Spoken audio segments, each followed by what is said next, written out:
Hello student, welcome to my YouTube channel. देखो आज हम बात करेंगे किस पे,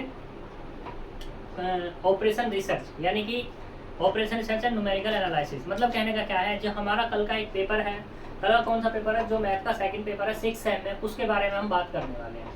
तो सेकंड पेपर, तो उसके लिए हम यहाँ पे आज कुछ क्वेश्चंस पे डिस्कस करेंगे जो मोस्ट इंपॉर्टेंट हैं। ठीक है, most important topic, most important questions पे हम बात करने वाले हैं। तो यहाँ पे हम थोड़ी थोड़ी सभी की झलक देखेंगे। तो जैसा कि हम बात करते हैं, सबसे पहले किसमें, ऑपरेशन रिसर्च पे बात करते हैं। तो ऑपरेशन रिसर्च में क्या है, ऑपरेशन रिसर्च में हम चैप्टर नंबर 1 से स्टार्टिंग करते हैं। चैप्टर नंबर 1 में क्या है कि चैप्टर नंबर 1 में जो तुम्हें दिया हुआ है, वहां पर जो एलपीपी है, उस एलपीपी को बनाना सीखते हैं। ठीक है, तो एलपीपी को जब वहां पर बनाना सीखते हैं तो वहां पर क्या होता है एलपीपी में, तो ये एलपीपी है। इस एलपीपी के लिए तुम्हें किन किन चीजों की जरूरत पड़ती है। एक तो तुम्हारे पास होता है ऑब्जेक्टिव फंक्शन, एक है सब्जेक्ट टू कंस्टेंट, ठीक, और नॉन नेगेटिव रेस्ट्रिक्शंस। ये एलपीपी को बनाना हम यहाँ पे सीखेंगे नहीं, क्योंकि क्वेश्चन बहुत बड़ा, पहले लिखना पड़ेगा फिर उसको बताना पड़ेगा, और इसलिए वहाँ पर हम इसके बारे में तो बात नहीं करेंगे कि एलपीपी बनती कैसे है, बस उसके थोड़े से ऊपर से ओवरव्यू पे बात कर लेंगे। ठीक है, तो उसका जो एलपीपी है, उस एलपीपी के सॉल्यूशन पे हम स्टेप बाय स्टेप सभी पे बात करने वाले हैं। तो जो हमारी ये वीडियो है बहुत ज़्यादा इंपॉर्टेंट होने वाली है, इसको बहुत ध्यान से देखना। हो सके तुम्हारा लक अगर अच्छा रहा तो जितने क्वेश्चन मैं बताऊँ, जैसा बताऊँ उस तरीके से तुम्हारा मिल जाए। जैसा हमने प्रीवियस में बताया था, प्रीवियस में हमने उसकी जो पहले वाला पेपर है, कल का जो पेपर हुआ था, उस पेपर की हमने वीडियो नहीं बनाई, लेकिन पेपर जो बताया था वही मैक्सिमम वहीं से आया है। सिर्फ एक आधे क्वेश्चन को छोड़ करके 2 क्वेश्चन थे हमारे जिन पे हमने टाइम के ना रहते हुए बात नहीं की। अगर टाइम होता तो हम उन पर भी बात कर लेते।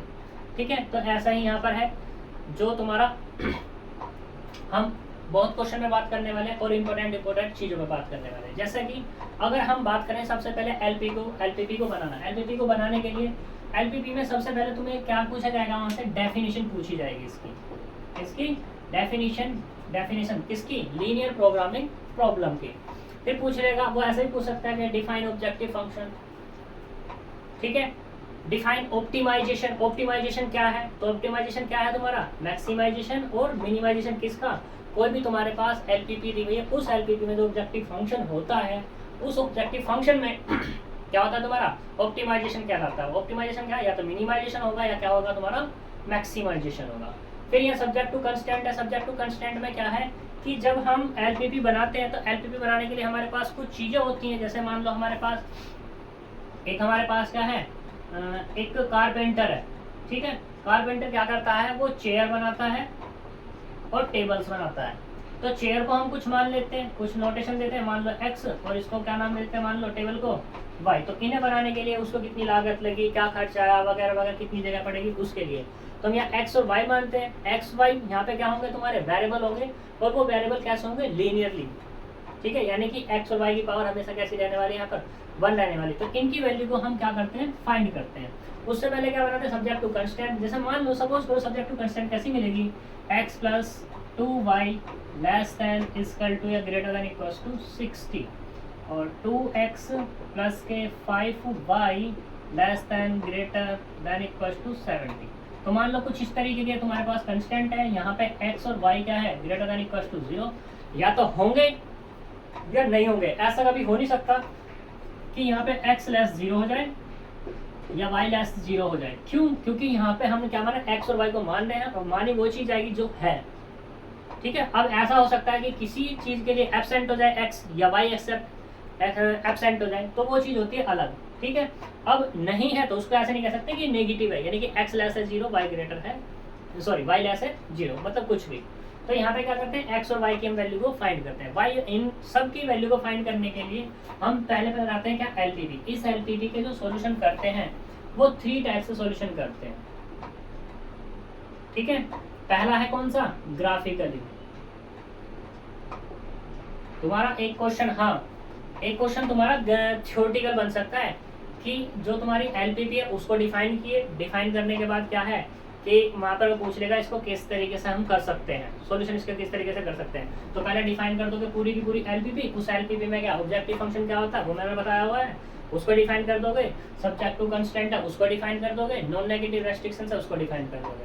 फिर उसमें कहोगे कि क्या नाम है, ये तुम्हारे क्या होगा, जो एलपीपीएस को 3 टाइप से सॉल्व किया जा सकता है। एक तो ग्राफिकली, और एक क्या है तुम्हारे पास एनालिटिकली, और तीसरा क्या है सिंप्लेक्स मेथड। यहाँ पे 3 तरीके से इसको सॉल्व किया जा सकता है, ये तुम्हारी एलपीपी जो है।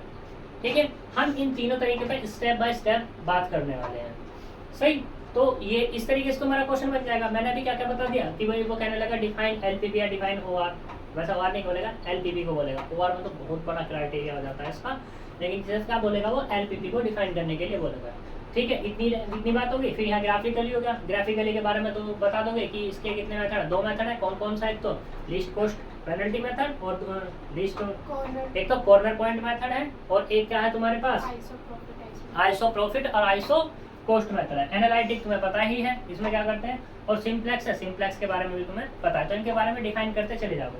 जितना बड़े से बड़ा क्वेश्चन तुम बना सकते हो उतना बना देना इस क्वेश्चन को, और जब भी कभी भी आएगा ये 15 मार्क्स में आएगा, इससे नीचे नहीं आने वाला। 15 मार्क्स में एक थ्योरेटिकल क्वेश्चन आएगा। और दूसरी बात, इस क्वेश्चन को सिर्फ वही बंदा कर सकता है जिसने एलपीपी को स्टार्टिंग से किया हुआ है। वो जितना चाहे उतना बड़ा उसको खींच सकता है, जितना चाहे छोटा खींच सकता है उसको। ठीक है ना, और इसमें करना कुछ नहीं होगा, तुम्हें सिर्फ लिखना इतना होगा कि भाई जो भी मेथड तुम लगाते हो तुम्हें पता होनी चाहिए उसको कैसे लगाते हैं, किस तरीके से लगाते हैं। कोई भी एक एग्जांपल लेकर कर सकते हो, वगैरह वगैरह, ये सारी चीज़ें हैं इसके बाद। लेकिन एक क्वेश्चन मेरे अकॉर्डिंग, जितनी मेरी थिंकिंग अभी मेरे को आया है, ये एक क्वेश्चन तुम्हारा थ्योरेटिकल आएगा जरूर। ठीक है ना, इस OR में। तो ये बात होगी। अब हम स्टेप बाय स्टेप चीज़ों पे बात करने वाले हैं। स्टेप बाय स्टेप डेफिनेशन पे हम इतनी ज़्यादा बात करेंगे नहीं, हम सिर्फ क्वेश्चन पे बात करेंगे, जिससे कि तुम्हारे क्या हो जाए, जो तुम्हारे किसी को कोई डाउट्स रह रहे होंगे वो सारे डाउट्स क्लियर हो जाएंगे। ठीक है, तो डेफिनेशन पर अगर बात करूँगा फिर तो मैं पूरा तरीके से पढ़ाने लगा, और पूरा तरीके से पढ़ाने के लिए कम से कम चाहिए 20 लेक्चर मेरे को, यानी कि 20 घंटे चाहिए।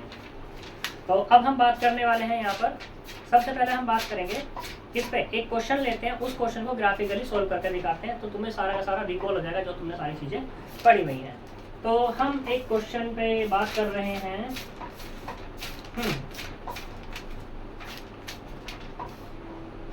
तो देखो, जो तुम्हारी एक बुक है, पता नहीं तुम लोग, मेरे पास तो है नहीं, मेरे पास तो पुरानी बुक है अभी।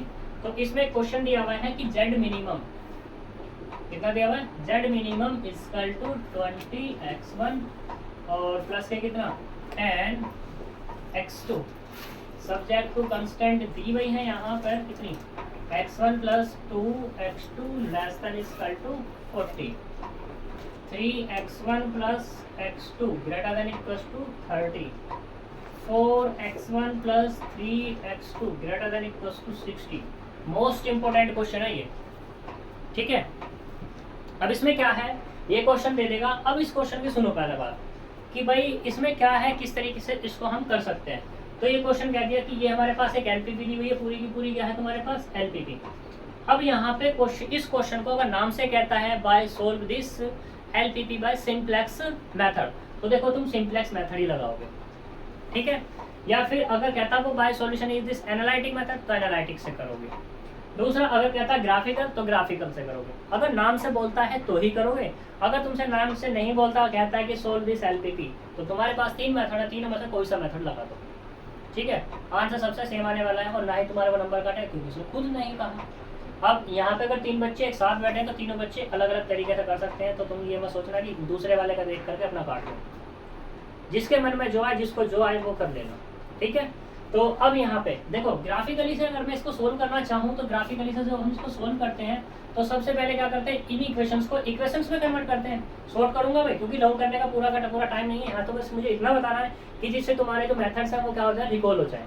ठीक, तो बात करते हैं यहाँ पर कितना, x1 प्लस के 2x2 less than equals to 40, 3x1 plus x2 greater than equals to 30, 4x1 plus 3x2 greater than equals to 60। तो यहाँ से इनके ये डाल दो 1, ये डाल दो 2, ये डाल दो 3। हम बात करेंगे पॉइंट पे, पॉइंट्स क्या मिल जाएंगे तुम्हें, इसको इसके जो पहली वाले के पॉइंट्स मिलेंगे, ये 0 होगा तो यहाँ से क्या मिलेगा 0 और ये 20। जब ये 0 होगा तो कितना मिलेगा 40 और ये 0। इस दूसरे वाली से बात करेंगे, इस वाली से ये 0, तो यहाँ से क्या मिल जाएगा तुम्हें, इक्वल्स टू में कर दो क्योंकि एग्जाम छूट जाएगी। ये 0 करेंगे तो ये मिला 30, यानी कि 0 और ये 30। ऐसे अगर इसकी बात करें तो ये दूसरे वाला ये 0, तो यहाँ से कितना मिल जाएगा, ये वाला 10 और ये 0। इस वाले से बात करते हैं, ये 0 तो ये कितना मिल जाएगा, यहाँ से 0 और ये 20। ये वाला 0, इससे बात करें तो 15, यानी कि 15 और ये 0। ठीक है, हाँ सही बात है, ये 0 तो ये मिल जाएगा। अब क्या है हमारे पास, ये पॉइंट्स आ गए, इन पॉइंट्स को क्या कर लो, नंबर लाइन पे ड्रॉ कर लो। नंबर लाइन पे ड्रॉ करने के लिए सबसे पहले देखो यहाँ पे क्या डाल दो तुम x1 और यहाँ पे क्या डाल दो तुम x2। ठीक है, तो x1 x2 थोड़ा सा और नीचे ले लेते हैं इसको, क्योंकि ऊपर तो दिख नहीं रहा होगा। तो ये यहाँ पे ये x1 और ये वाला कितना x2। अब इसको कैसे डिफाइन करेंगे सबसे पहले देखो इनमें x1 की वैल्यू सबसे ज़्यादा क्या है, x1 की सबसे ज़्यादा वैल्यू कितनी है हमारे पास 40। तो 10, 20, 30 और 40 में हमने इसको ब्रेक कर दिया। अब x2 की वैल्यू देखो सबसे ज़्यादा कितनी है इसकी, तो वो कितनी है 30। ये 10, 20 और ये 30 हो गया। तो डिफाइन कर लो 0, 20, 0, 20 यानी कि कितना, ये वाला 0 और ये 20। इसी के कोरस्पॉन्डिंग ये वाला पॉइंट मिला हुआ है 40, 0, तो ये वाला कितना हो जाएगा अपने पास, ये वाला 40 और ये 0। क्योंकि ये एक लाइन से आए हैं तो इस लाइन को हम क्या कर देंगे, ड्रॉ कर देंगे। ये हमने क्या कर दी, इसको ड्रॉ कर दी। यहाँ तक कोई दिक्कत। अब देखो ये लाइन कौन सी थी, ये वाली, और ये लाइन किससे मिली है, मिलके बनी है, वो इससे मिलके बनी है। तो यहाँ पे ये साइन कैसा है, लेस देन का, यानी कि ये ओरिजिन की तरफ को आएंगे। ठीक है, तो यहाँ पे ये लाइन क्या आएगी, इसका जो रीजन आएगा वो ये आएगा। ठीक है, क्योंकि ये 40 से कम है, जब 40 से कम है तो 0 की तरफ को बढ़ेगा। ऐसे ही अगर मैं बात करूँ किसकी, अब इस वाले पॉइंट की, इस वाले पॉइंट की, तो इसमें क्या 0, 30, यानी कि ये वाला 0 और ये 30, ये पॉइंट हो गया अपने पास। फिर अगली बात करते हैं किसकी, 10 और 0 की, 10, 0, तो यानी कि ये वाला, ये होगा 10 और ये 0। इसको इससे मिलाओ भाई साहब को, ये होगा। अब यहाँ पे ये लाइन किस, ये लाइन के पॉइंट जो ये पॉइंट किसके हैं, लाइन 2 के। और लाइन 2 क्या थी तुम्हारी, ग्रेटर। ग्रेटर से मतलब क्या है, ओरिजिन से दूर हटेगी, दूर हटेगी तो मतलब ये वाला। ठीक है, यहाँ तक कोई दिक्कत। अब तीसरा पॉइंट 0, 20, 0, 20 ये वाला है, यही है हमारे पास। और कौन सा 15 और 0, तो ये 10, ये वाला 20, तो इसके बीच में पड़ेगा 15, तो ये वाला 15 और ये 0। तो इसको क्या कर दो, यहाँ मिला दो, मिला दिया। मिलाने के बाद क्या हुआ, ये पॉइंट किससे मिला, 3 से। 3 नंबर क्या है, ग्रेटर का केस, यानी कि ये भी क्या होगा, ओरिजिन से दूर हटने वाला है। जब ओरिजिन से दूर हटने वाला है तो कॉमन रीजन क्या मिलेगा मुझे, कॉमन रीजन मिलेगा ये वाला। ये पूरा का पूरा क्या हो जाएगा तुम्हारा, कॉमन रीजन। अब इस रीजन के पॉइंट ले लो, तो एक तो ये वाला पॉइंट मिला मुझे, ये एक ये वाला पॉइंट मिला, ये, और एक ये पॉइंट मिला, और एक ये वाला पॉइंट मिला।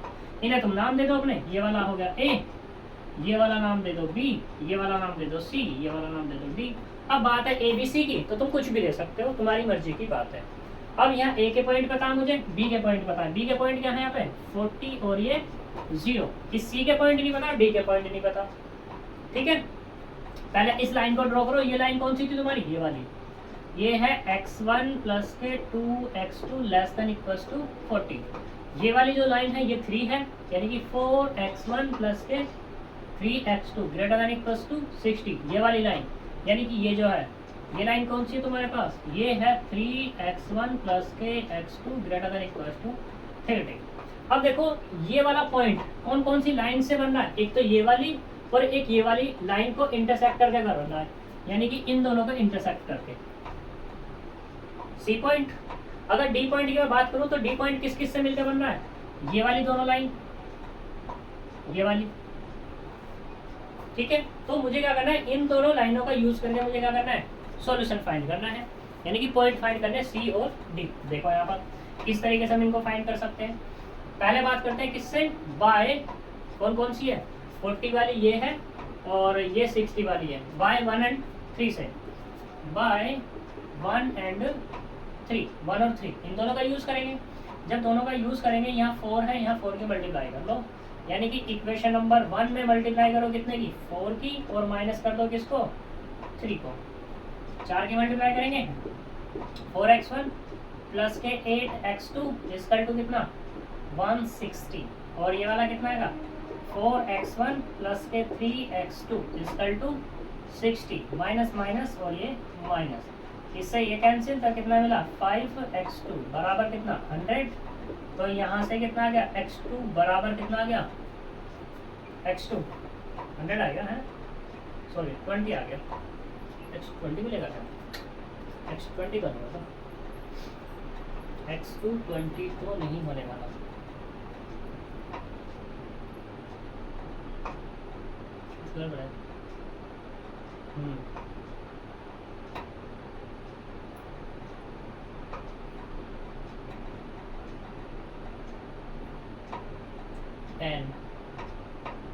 टेन किसमें मिल रहा था, कोई गड़बड़ होगी, पता गड़बड़ क्या हुई, ये जो हमारी लाइन है ना, ये वाली, ये जो इंटरसेक्ट पॉइंट है, ये थोड़ी ना मिल रहा है, ये तो हमें कौन सा दे रहा है, ये वाला टेन तो हमारा 1 और 2 से मिलके बन रहा है, 1 और 2 से,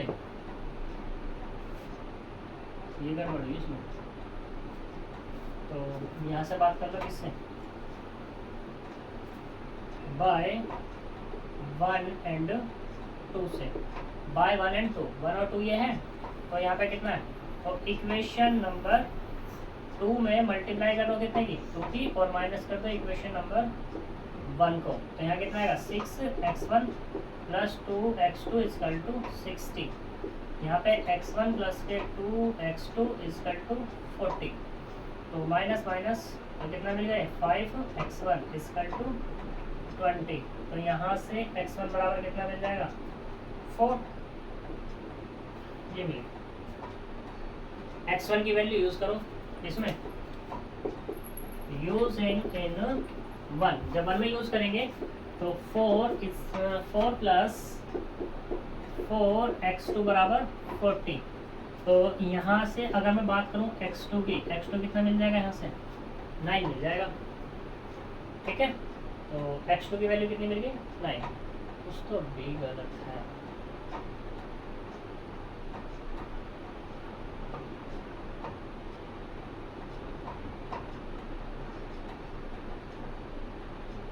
एक बार ठीक से करते हैं इसको क्वेश्चन का, क्योंकि जल्दी में गलत हो रहा है।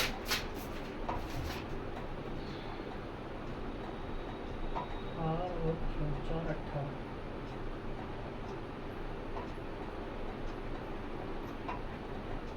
क्वेश्चन इसमें, हाँ ये तो 2 है हमारा, ये तो 2 आएगा, ये वाला कितना होगा 2, तो ये आएगा 18, अब सही है, क्योंकि देखो यहाँ पे x1 कितना निकला 4, इसको इसमें यूज करेंगे तो 4 प्लस के 2x2 बराबर 40, 4 प्लस 2x2 इक्वल टू 40, तो यहाँ से कितना जाएगा अपने पास 2x2 बराबर 40 माइनस के 4, तो यहाँ से 2x2 बराबर कितना आ गया 36, और जब डिवाइड करेंगे तो x2 बराबर कितना आ गया 18, तो ये वाला जो पॉइंट आया तुम्हारा, ये पॉइंट कौन सा हो गया, ये हुआ 4 और 18, ठीक है। ऐसे ही अब किसकी बात कर लो, इस वाले पॉइंट की बात कर लो, ये वाला पॉइंट किस किस से कौन कौन इंटरसेक्ट हो रहा है 2 और 3 इंटरसेक्ट हो रहा है, किससे हो रहा है 2 और 3 से, देखो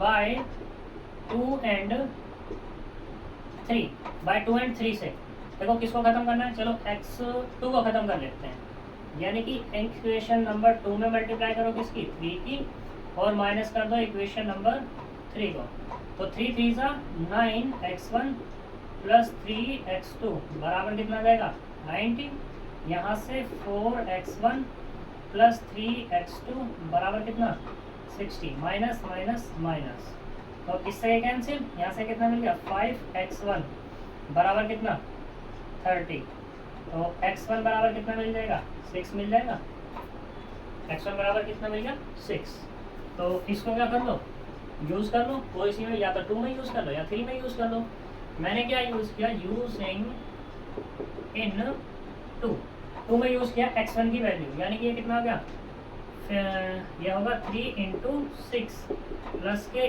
x2 बराबर 30, तो यहाँ से x2 बराबर कितना जाएगा 12 आ जाएगा, तो ये वाला जो पॉइंट मिला ये वाला, ये कितना होगा तुम्हारे पास, ये होगा 6 और 12, यहाँ तक कोई दिक्कत, तो ये पॉइंट निकल गए अपने। अब पॉइंट निकलने के बाद क्या होगा, क्या करें, अब हमारे पास केस कैसा है, मिनिमाइजेशन का।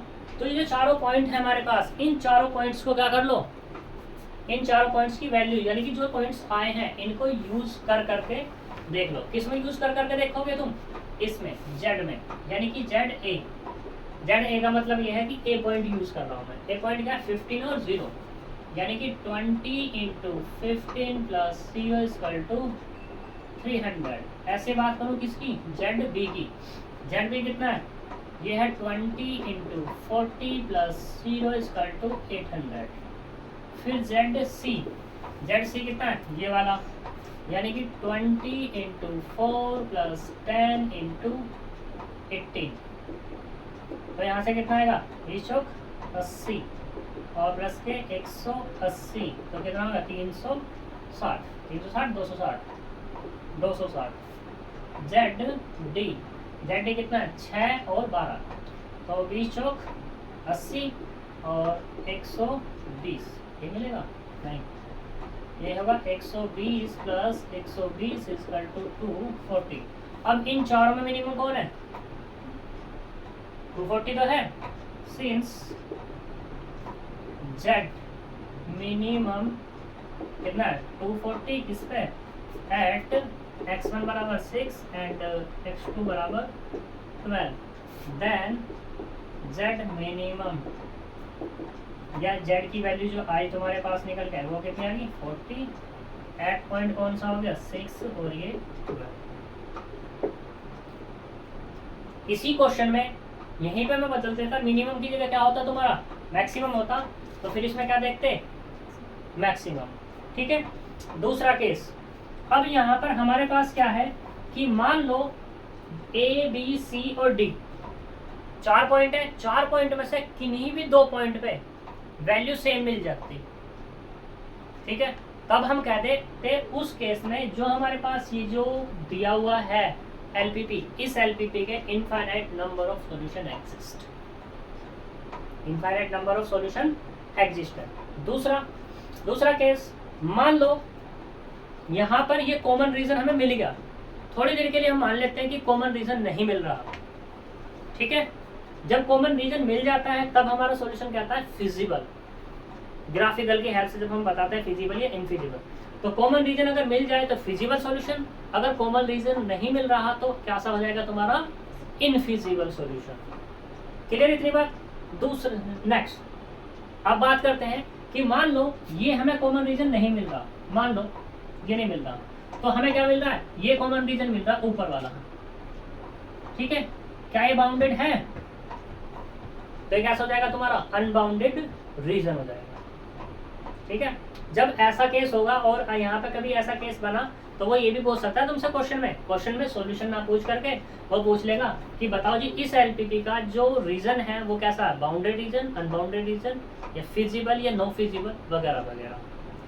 एक ही क्वेश्चन है, बहुत सारे क्वेश्चन हैं, और जो तुमसे यहाँ से एक क्वेश्चन 100% पूछेगा ही पूछेगा तुमसे, वो चाहे तो इस ग्राफिकल से एलपीपी को सोल्व करवा ले, ठीक है, या बाउंडेड अनबाउंडेड के बारे में पूछ ले, या किससे फिजिबल नो फिजिबल के बारे में पूछ ले, इनफिजिबल के बारे में पूछ ले, वगैरह वगैरह। क्लियर इतनी बात। ये तो था तुम्हारा कॉर्नर पॉइंट मेथड, ये जो हमारा पॉइंट मेथड था ये था हमारा कॉर्नर पॉइंट मेथड। अब इसी में अगर मैं बात करूं किसकी, आइसो कॉस्ट और आइसो प्रॉफिट मेथड की, तो ये तो अपना रफ करते हैं, ये वाला जो हमने फालतू की चीज दी हुई थी, इसी में हम बात करते हैं, कॉर्नर पॉइंट को भी यहीं लगाते हैं, ठीक है। तो वो क्या होगा तुम्हारे पास, देखो पॉइंट से तो रीजन तो हमारा मिलेगा यही, क्या मिलने वाला है, रीजन तो होगा तुम्हारा यही, यानी कि रीजन तो इसी एलपीपी का तो रीजन यही होगा भाई, होगा ना। हमें बात करनी कि इस जेड को निकालना, ये जो जेड है ना इसको निकालना है, और किससे, आइसो प्रॉफिट या आइसो कॉस्ट मेथड से। पहली बात तो ये आइसो प्रॉफिट मेथड कब लगता है, दूसरी बात ये कि आइसो कॉस्ट मेथड कब लगता है। तो देखो अगर मिनिमम है तो आइसो कॉस्ट मेथड, मैक्सिमम है तो आइसो प्रॉफिट मेथड, क्योंकि यहाँ पे क्या है तुम्हारा ये मिनिमम, तो क्या होगा तुम्हारा यहाँ पे अप्लाई आइसो कॉस्ट मेथड होगा। यहाँ तक इतनी बात क्लियर। दूसरी बात ये है कि भाई इसको सॉल्यूशन कैसे करते हैं, देखो आइसो कॉस्ट हो या आइसो प्रॉफिट मेथड हो, दोनों को सोल्व करने का तरीका है एक, वो क्या है उस पर बात करते हैं। तो देखो सारी चीज यही है, बिल्कुल ग्राफ बिल्कुल डिक्टर ऐसे का ऐसे ही बनेगा, उसमें कोई दिक्कत वाली बात नहीं है। तो यहाँ पे जब इसको सॉल्यूशन करेंगे तो यहाँ पे क्या है, देखो ये जो z है ना, z, इस z कितना है 20x1 प्लस के tan x2, यहाँ पे पुट कर देते हैं z को 0। जब z 0 हो गया तो 20x1 प्लस के tan x2 बराबर 0 हो गया। तो यहाँ से 20x1 इसकल टू माइनस के tan x2 हो गया। तो यहाँ से जब निकालेंगे x1 अपॉन x2 तो बराबर रहेगा माइनस के 1/2, और इसको नाम दे देते हैं a, क्या देते हैं नाम a, और ये तुम्हारा a अपनी इच्छा से चूज किया हुआ वैल्यू होती है, ठीक है। जैसे मान लो a बराबर तुमने क्या ले लिया 10 ले लिया, तो a बराबर जैसे ही 10 लिया तो x1 जो होगा तुम्हारा वो तो होगा माइनस के 10 ले लो, या x2 को ले लेना माइनस में, लेकिन मैं ये कहूँगा कि x1 को नेगेटिव लेना, ठीक है। x2 बराबर जो हो जाएगा वो कितना होगा 20, क्योंकि इसकी जगह बता रहे हैं, यहाँ कोई दिक्कत। तो हमें क्या करना है, इसको आगे बढ़ाना है, ये आगे बढ़ाना है। तो ये 10 था, इतना 10 यहाँ आ गया, ठीक है। और ये वाला कितना था हमारे पास 10, और ये वाला 20। तो x1 बराबर माइनस के 10, यहाँ चले इसको ऊपर मिलाओ, मिला दिया। x2 बराबर कितना 20, तो इसको इधर मिलाओ, तो यहाँ पे ये इंटरसेक्ट किया ना। और ये हमारे पास क्या है ओरिजिन, और इसको इंटरसेक्ट करके हमने क्या किया, एक लाइन ड्रॉ की। अब लाइन ड्रॉ जो हमने की है, तो ये लाइन ड्रॉ होगी ये वाली, तो ये क्या हो जाएगा तुम्हारे पास, ये ड्रॉ हो गई। अब इस लाइन के पैरेलल हमें लाइन खींचते जाना है,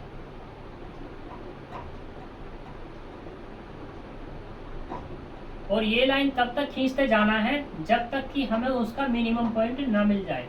देखो यहाँ पे बात किसकी हो रही है, मिनिमम की।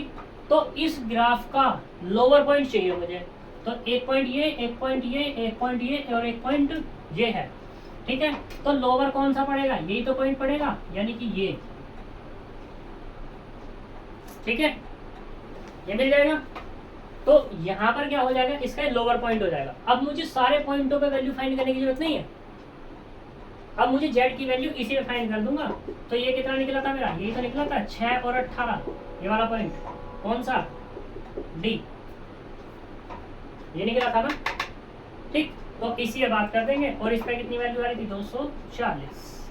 लोअर पॉइंट ए भी तो हो सकता है, कौन सा, ये वाला, हाँ बिल्कुल हो सकता है, लेकिन ए पे तुम वैल्यू निकाल के देख रहे हो कितनी आ रही है, वहां पे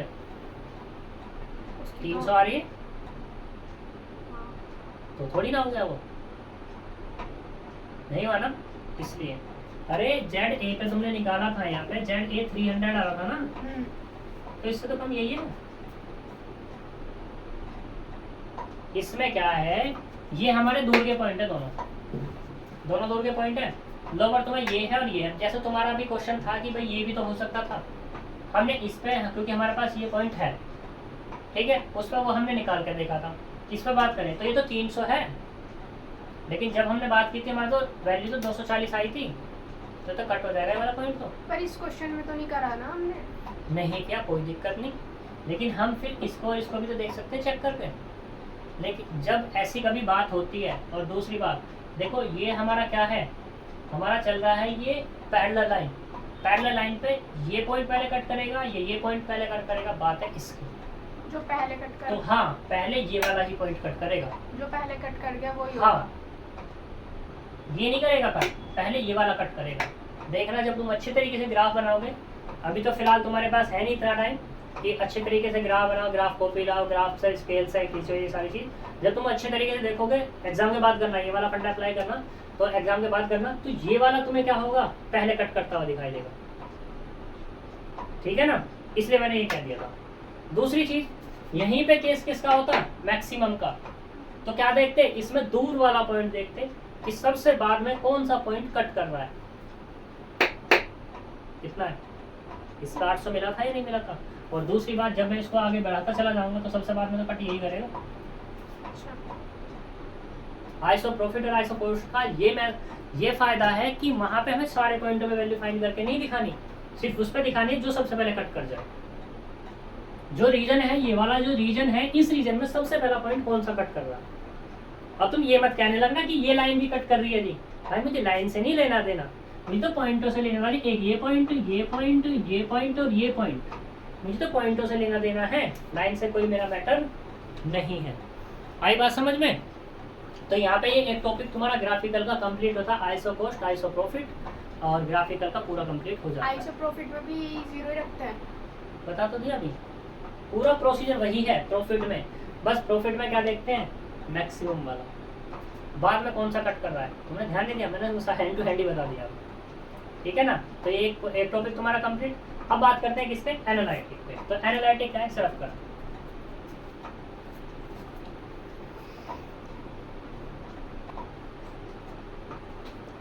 देखो, अभी हमारे पास एक क्वेश्चन आया कि पॉइंटों की बात, कि पॉइंट हमें कैसे निकालने, जैसे हमने पहले में बात की थी कि भाई ए पॉइंट निकाला, बी पॉइंट निकाला, सी पॉइंट निकाला और डी पॉइंट निकाला। जब हम आइसो कॉस्ट और आइसो प्रॉफिट मेथड लगाएंगे तो हमें क्या करना है, हमें सिर्फ पॉइंट देखने कट करने कौन से, एक तो ये कट कर रहा है, ये कट कर रहा है, ये कट कर रहा है, ये कट, मतलब ये रीजन के हैं, ये रीजन के पॉइंट है। तो हमने जब पहला लाइन खींची तो इस पहला लाइन को सबसे पहले कौन टच करके गया, ये टच करके चला गया। हमें अब इससे कोई मतलब नहीं, इससे कोई मतलब नहीं, इससे कोई मतलब नहीं, तो हमें ये वाला पॉइंट निकालना है। और ये वाला पॉइंट किस किस को कट करके निकल रहा है, और कौन सी इक्वेशन, 2 और 3 को कट करके, ये निकाल लो बस, कोई दिक्कत। अब कोई और क्वेश्चन पक्का नहीं है तो चलें फिर आगे, चलो चलते हैं फिर आगे।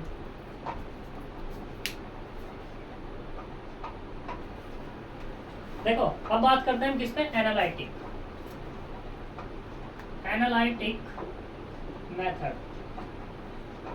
एनालिटिक मेथड क्या है, इससे पहले बात करने से पहले हम बात करेंगे स्लैक और सरप्लस वेरिएबल का। Slack and surplus variable. देखो सबसे पहले तुम यहाँ नाम देखो, slack variable, surplus variable. Surplus, जब सरप्लस की बात है तो कोई भी हमारे पास कंस्टेंट होगी, उस कंस्टेंट में एक वेरिएबल, इसका जस्ट प्लस दिखाई दे रहा है, इसमें सर को हटाओ, प्लस लगाओ, तो प्लस दिखाई दे रहा है, प्लस का अपोजिट क्या होता है, माइनस। तो यहाँ पे जो वेरिएबल है सरप्लस वेरिएबल, वो वेरिएबल होगा कि कोई भी कंस्टेंट में से मुझे माइनस करना है, ठीक है। बचा हुआ कौन सा, सिलेक्ट को ऐड करना है, ऐसे भी तुम समझ सकते हो, ठीक है। अब बात करोगे भाई कैसे ऐसे समझ सकते हैं, तो देखो हम एग्जांपल लेते हैं कि मान लो हमारे पास ये है एक कंस्टेंट है x1 प्लस के x2 माइनस के x3 less than equal to 10। दूसरा है हमारे पास x2 plus 3x2 plus 4x3 greater than equal to 10, या ऐसे कह दो इसको 7। यहाँ पे x2 प्लस x3 प्लस के x4 बराबर कितना है, 4। तो ये आपने दोनों ही एक्स्ट्रा ले लिए। अच्छा ये दो, अब सही है, यहाँ तक कोई दिक्कत। तो हमारे पास 3 इक्वेशन है, हम बात करते हैं पहले इस वाले की। तो देखो इसमें क्या है, यहाँ पे लेस है, यानी कि 10 बड़ा है किससे, इससे। जब बड़ा है तो इसे बैलेंस करना, बराबर करना है, यानी कि इसको क्या करना है मुझे, बराबर, यानी कि x1 प्लस के x2 माइनस के x3 बराबर कितना, 10 करना है। जब बराबर करना है, या तो क्या करो, इधर घटा दो कोई चीज, या राइट में तो सब्ट्रैक्ट कर दो और लेफ्ट में क्या कर दो, ऐड कर दो। तो मैं क्या कर देता हूँ, लेफ्ट में एक ऐड कर देता हूँ, मैंने नाम दे दिया इसको x4। क्या नाम दे दिया मैंने इसको, x4। तो ये जो x4 होगा ना, ये कहलाएगा तुम्हारे पास स्लैक वेरिएबल। क्या कहलाएगा तुम्हारे पास, स्लैक वेरिएबल, ठीक। दूसरा, अब इस वाली इक्वेशन से बात करते हैं। तो यहाँ पे कितना, x1 प्लस के 3x2 प्लस 4x3 और इसका टू कितना, 7। अब ये लेफ्ट बड़ा, राइट छोटा है, फिर से वही केस, ये क्या करना है, बैलेंस करना है मुझे, बराबर करना है। तो क्या करेंगे, अब यहाँ पे कुछ माइनस कर देंगे। तो मैंने एक माइनस किया x5, तो ये जो है ये कहलाएगा तुम्हारा क्या, सर प्लस वेरिएबल। क्या कहला जाएगा तुम्हारे पास, सर प्लस वेरिएबल। यहाँ तक कोई दिक्कत। अब बात करते हैं देखो इसकी, ये तो पहले हमारी बैलेंस है, ना तो यहाँ स्लैग ऐड होगा, ना ही क्या होगा, सर प्लस ऐड होगा। अब बात होती है कि भाई जब तीसरी इक्वेशन तुमने लिखी है तो इसका कुछ मीनिंग होगा। तो देखो मैं कहता हूँ भाई है इसका मीनिंग, लेकिन यहाँ पे इसका अभी नहीं है, तो इसलिए मैं इसको यहीं पे रोकता हूँ। आएगा बताऊंगा कहाँ मीनिंग है इसका, कैसे है। तो स्लैक, मेरा मेन बात थी स्लैक की और सरप्लस की। स्लैक और सरप्लस समझ में आया, ठीक है। तो अब देखो क्वेश्चन में बात करते हैं, एक क्वेश्चन सा लेते हैं, एग्जाम्पल सा लेते हैं। तो अब तुम्हें क्वेश्चन किस तरीके से बनने वाला है, क्वेश्चन किस तरीके से बनने वाला है उसके लिए तो तुम्हें एक एलपीपी दे देगा। पहले तो जब क्या होता था कि ऑब्जेक्टिव हुआ करता था तो एक क्वेश्चन बिल्कुल 100% बनता ही बनता था कि हमें एक एलपीपी दे दी, जेड बराबर कुछ भी हो, मिनिमम हो या मैक्सिमाइजेशन हो, उससे कोई लेना देना है नहीं। x1 प्लस 2x2, यहाँ पे कितना है x1 प्लस के x2 greater than equal to 7, x1 minus के x2 less than equal to 4, और यहाँ पे कितना x1 x2 greater than equal to 0। ये एलपीपी दे दी। तो इसमें पूछता वो कि बता इसमें स्लैक वेरिएबल कितने और सरप्लस वेरिएबल कितने। तीसरा एक आता आर्टिफिशियल वेरिएबल, जो मैंने तीसरी कंडीशन लिखवाई थी ना, जो मैंने नहीं बताया था, वहाँ पे आती है आर्टिफिशियल कंडीशन, आर्टिफिशियल वेरिएबल की, ठीक है। तो जो तुम्हारा ऑब्जेक्टिव बनता था तो आर्टिफिशियल पूछता था, स्लैक वेरिएबल पूछता था, सरप्लस वेरिएबल पूछता था। तो यहाँ दिया हुआ है, मैंने तुम्हें दो ही पढ़ाए हैं अभी, कौन कौन से, स्लैक और सरप्लस, तो उन्हीं के बारे में बात करते हैं। तो इसमें पूछ रहा है वो सरप्लस कितने और स्लैक कितने।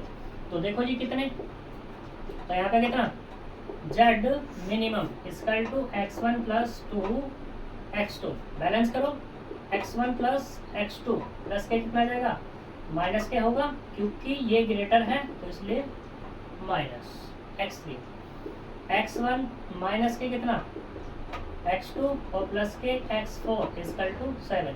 तो यहाँ पे जो x3 है ये कैसा है तुम्हारे पास, सरप्लस वेरिएबल, सरप्लस वेरिएबल, ठीक है।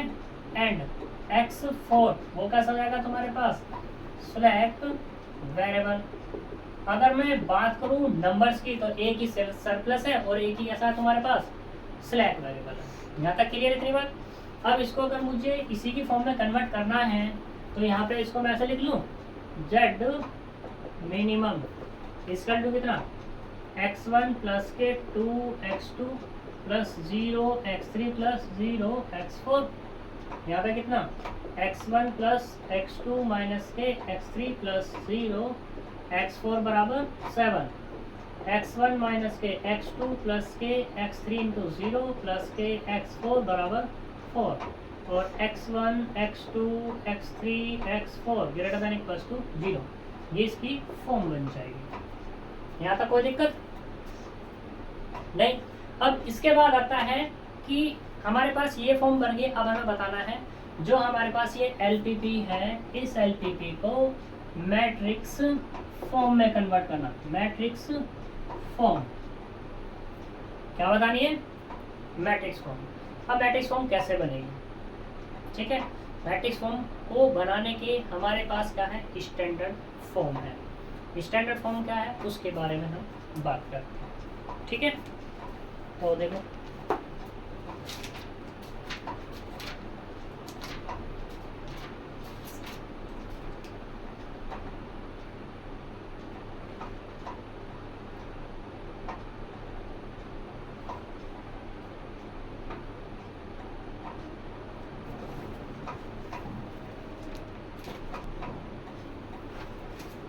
तो देखो मैट्रिक्स फॉर्म का एक क्वेश्चन बात करते हैं। यहाँ से 3 नंबर में तुम्हारा पूछा जा सकता है कि एक एलपीपी दे दे, उसको मैट्रिक्स फॉर्म में कन्वर्ट करो, ठीक है।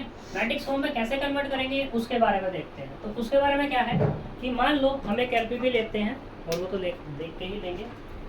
तो हम बात कर लेते हैं यहाँ पर, देखो अच्छा क्वेश्चन। और ये है तुम्हारे पास जेड मिनिमम इक्वल टू दिया हुआ है 2x1 plus x2 plus 4x3 minus के x1 plus 4x2 less than equal to 4, x1 plus 2x2 plus x3 greater than equal to 5, 2x1 plus 3x2 x3 कह दो less than equal to 2, x1 x2 greater than equal to 0 और x3 is unrestricted. देखो इस question में सारी चीजें आ जाएंगी, ठीक है। मैं यहाँ पे एक चीज अपनी तरफ से ले रहा हूँ, क्या यहाँ पे माइनस ले रहा हूँ। तुम्हारे में क्वेश्चन दिया होगा, कृष्णा में जरूर क्वेश्चन होगा, वही मैंने यहाँ माइनस लिया है। तो इसमें इस क्वेश्चन से सारी की सारी पूरी एक्सरसाइज तुम्हारी सॉल्व हो जाएगी, क्योंकि इसमें सारी चीजें जाएंगी। देखो जब मैट्रिक्स फॉर्म में कन्वर्ट करते हैं तो इसमें कुछ स्टेप्स होते हैं। पहला स्टेप्स क्या होता है कि पहला स्टेप ये होता है कि z तुम्हारे पास मिनिमम है, तो इसे किस में कन्वर्ट करोगे तुम, z मैक्सिमम में, ठीक है। दूसरा स्टेप ये होता है कि all bi greater than equal to 0 बनाते हैं। नहीं है तो बनाएंगे, बनाने का तरीका तुम्हें पता ही है कैसे।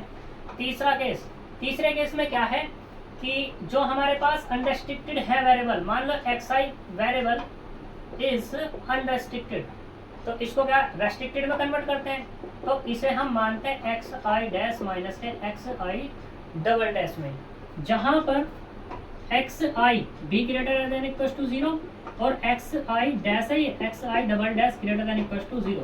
अब अनरेस्ट्रिक्टेड की बात करते हैं कि अनरेस्ट्रिक्टेड है वाला क्या। तो ये देखो भला ये है कि अनरेस्ट्रिक्टेड का मतलब ये है इस पर कोई रेस्ट्रिक्शंस नहीं है। तो कोई भी बच्चा आया, ठीक है, मान लो 3 बच्चे आए, एक ने ले लिया इसको xi को मैं तो 0 लूंगा, दूसरा आया मैं तो पॉजिटिव लूंगा, तीसरा आया मैं तो नेगेटिव लूंगा, ठीक है। तो भाई ले ले, क्योंकि उस पर कोई रेस्ट्रिक्शंस नहीं है। लेकिन मैंने क्या किया, इसको इस फॉर्म में लिख लिया, सब्ट्रैक्शन की फॉर्म होगी, तो अब इस पे भी रेस्ट्रिक्शंस है और इस पे भी रेस्ट्रिक्शंस है, और दोनों का डिफरेंस हो गया तो उस पर भी रेस्ट्रिक्शंस हम बना लेंगे, क्योंकि हम यहाँ पे क्या कर रहे हैं, लेट कर रहे हैं भाई साहब को, ठीक है। तो ये यहाँ पे इसके केसेस है। फिर उसके बाद क्या करते हैं, फोर्थ केस में स्लैक वेरिएबल या सरप्लस वेरिएबल दो ऐड करते हैं। तो यहाँ पर देखो इसी क्वेश्चन को लेते हैं, फिर उसके बाद मैट्रिक्स फॉर्म बनाते हैं। तो हम पहले क्या करेंगे, और ये जो यहाँ तक की जो फॉर्म आती है ये होती है स्टैंडर्ड फॉर्म। अब क्वेश्चन सुनो जी, क्वेश्चन कैसे बनेगा तुम्हारा, ये एलपीपी दे देगा, कहेगा इसको स्टैंडर्ड फॉर्म में कन्वर्ट करो, स्टैंडर्ड फॉर्म से फिर आगे पूछ लेगा मैट्रिक्स फॉर्म में कन्वर्ट करो, बस इतनी सी बात है, ठीक है। तो इसे पहले स्टैंडर्ड में कन्वर्ट करते हैं, फॉर स्टैंडर्ड फॉर्म, ठीक है। तो जेड मिनिमम है तो मैक्सिमम में कन्वर्ट करना है, तो मैक्सिमम जो हो जाएगा हम इसको नाम देंगे जेड डैश, और जेड डैश जो होगा माइनस से मल्टीप्लाई करने के बाद होगा मिनिमम में। तो ये क्या हो जाएगा, माइनस के 2x1 माइनस के x2 माइनस के 4x3। और अगर मैक्सिमम है तो मैक्सिमम तो कोई दिक्कत है ही नहीं, फिर तो मैक्सिमम है तो मैक्सिमम ही रहेगा। फिर यहाँ पे ये माइनस के x1 प्लस के 4x2 less than equal to 4, ऐसे ये x1 प्लस के 2x2 प्लस के x3 greater than equal to 5, यहाँ पे 2x1 प्लस के 3x2। मैंने क्या बताया था कि bi को पॉजिटिव बनाना है, तो पॉजिटिव कब बनेगा ये, जब यहाँ से मल्टीप्लाई होगी माइनस की, यहाँ भी होगी, तो ये साइन भी चेंज हो जाएगा, ग्रेटर है डैश है तो ग्रेटर हो जाएगा, यानी कि ये 2 हो जाएगा। यहाँ तक कोई दिक्कत। अब इसने किसकी बात की, x3 अनरेस्ट्रिक्टेड, तो x3 को क्या कर लो, कन्वर्ट कर लो x3 डैश माइनस के x3 डबल डैश, हो गया। जहाँ जहाँ है वहाँ कन्वर्ट कर लो, तो ये लो, तो माइनस के x3 डबल डैश, और ये कितना है, ग्रेटर देन इक्वल टू 5, यहाँ कोई है नहीं, तो फिर ये पहली इक्वेशन को भी तो चेंज करना पड़ेगा, ये वाली, इसमें तो x1 x2 ही, क्या दिक्कत है, x3 थोड़ी ना इसके पास। ये आपने बोला था ना कि सारे bi को, हाँ तो इसमें तो ऑलरेडी है ना पॉजिटिव, ये पॉजिटिव है, ये पॉजिटिव है, यही तो नेगेटिव है बस, क्यों। तो देख लो यहाँ पर कितना आएगा, ये माइनस के 2x1 माइनस के 3x3 डैश माइनस के x3 डबल डैश और ग्रेटर देन इक्वल टू 2। कोई दिक्कत हो गया ना। अब इसको क्या कर लो, स्लैक सरप्लस में चेंज कर लो। स्लैक सरप्लस में जैसे ही चेंज करेंगे तो कितना आएगा, यहाँ से ये होगा z dash equal to minus के 2x1 माइनस के x2 माइनस के 4x3 डैश प्लस के 4x3 डबल डैश, ठीक है। यहाँ पे कितना आएगा, माइनस के x1 प्लस के 4x2 प्लस के कितना आएगा x3 तो हो गया, यानी कि x4 बराबर 4।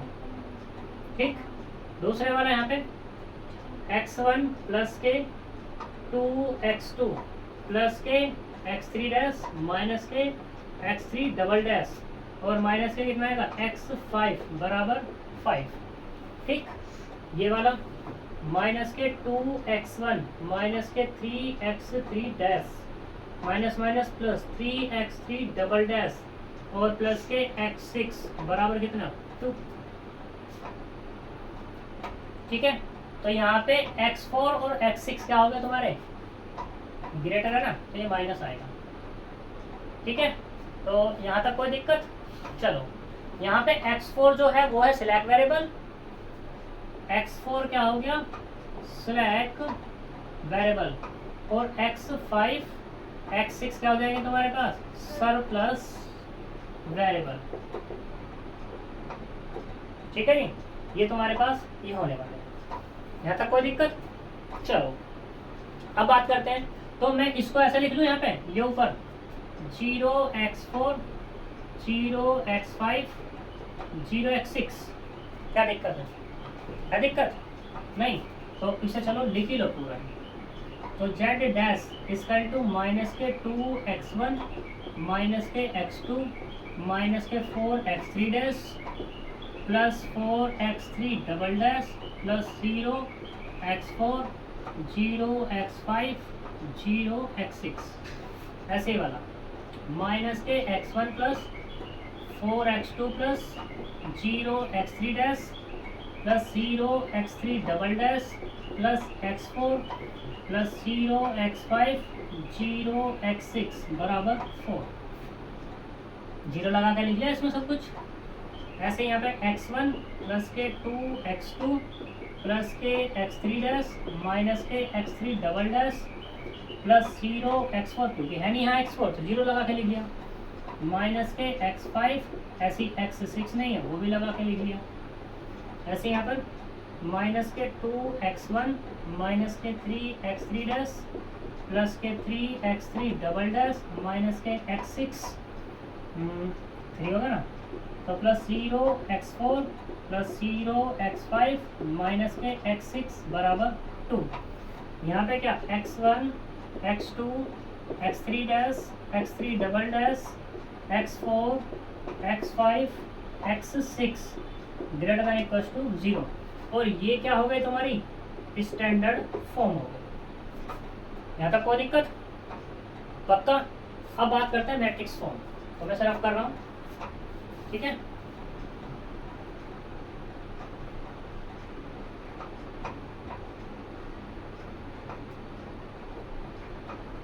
अब बात करते हैं मैट्रिक्स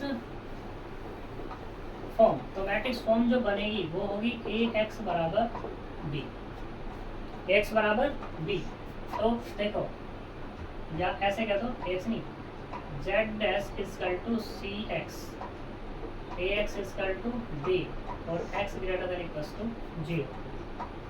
ठीक है, यहाँ पे जो C होगा, C क्या होगा, वो होगा ये माइनस के 2 माइनस 1 माइनस 4 4 0 0 0।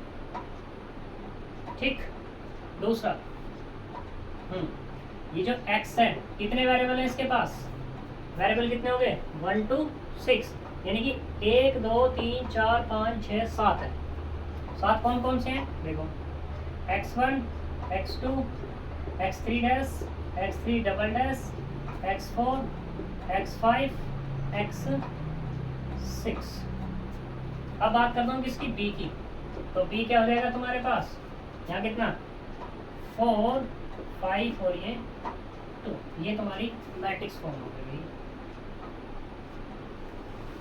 ठीक है जी, ये है तुम्हारी मैट्रिक्स फॉर्म। फिर से बोल रहा हूँ, एक क्वेश्चन आना चाहिए जरूर। चले आगे, अब बात करते हैं सॉल्यूशन पे। एनालिटिक मेथड, एनालिटिक मेथड में करते क्या है, यहाँ तक कोई दिक्कत। तो एनालिटिक मेथड से पहले basic solution, basic variable, non basic variable, उनके बारे में। मैं इनके बारे में कुछ नहीं बता रहा क्योंकि डेफिनेशन सारी सारी बेसिक सॉल्यूशन क्या होंगे, जो हमारे पास वेरिएबल्स हैं, जो बेसिक वेरिएबल हैं। पहले बेसिक वेरिएबल के बारे में चलो जान लो, थोड़ा सा आसानी सी हो जाएगी। तो देखो हमारे पास क्या है, इस पर बात करते हैं। तो यहाँ पे नंबर एन डिनोट करेगा, नंबर ऑफ इक्वेशंस को डिनोट करेगा, नहीं वो एम डिनोट करेगा। और जो एन है वो क्या है, नंबर ऑफ वेरिएबल्स है, नंबर ऑफ वेरिएबल्स, इसके बारे में। ठीक है, तो देखो अगर मैं इसमें बात करूं इस एलपीपी में, तो एन एम कितना है इधर, एम बराबर है 3, क्योंकि इक्वेशन कितनी है मेरे पास, 3 है, ये 3। ठीक है, अगर बात करूं वेरिएबल की यानी कि एन, तो वो कितने हैं, 7, कितने, ठीक है। If put n minus m variables equal 0, हमने क्या कर दिया, यहाँ से n minus m variable 0 put कर दिए। ठीक है, जो ये हमने 0 पुट किए हैं इनको बोलते हैं नॉन बेसिक वेरिएबल। क्या होते हैं, नॉन बेसिक वेरिएबल्स। और जो बचे हुए हैं m, वो क्या होंगे तुम्हारे पास, बेसिक वेरिएबल्स। ठीक है, क्योंकि देखो भाई यहाँ पे जो n है, n को मैं ऐसा नहीं लिख लूं, n माइनस m और प्लस के m, अभी तक नहीं लिख रहा, तो ये तो मैंने क्या कर दिया, 0 पुट कर दिए। तो बचे हुए क्या हैं, ये तो बचे हुए हैं, ये क्या है तुम्हारे बचे हुए, तो ये क्या हो जाएंगे तुम्हारे बेसिक वेरिएबल, और जो हमने पुट किए हैं वो नॉन बेसिक वेरिएबल होते हैं। यहाँ तक कोई दिक्कत। अब इन बेसिक वेरिएबल्स, ये जो बेसिक वेरिएबल है, इनसे जो सॉल्यूशन निकल कर आएगा वो कैसा होगा तुम्हारा, बेसिक सॉल्यूशन। यहाँ तक कोई दिक्कत, तो ये तुम्हारा बेसिक सॉल्यूशन के बारे में बात है, यहाँ तक कोई प्रॉब्लम नहीं होनी चाहिए। अब हम बात करते हैं किस पे, नॉन डिजेनरेट बेसिक सॉल्यूशन पे बात करते हैं। उससे पहले टोटल नंबर ऑफ सॉल्यूशंस पे बात कर लेते हैं, टोटल नंबर ऑफ सॉल्यूशन।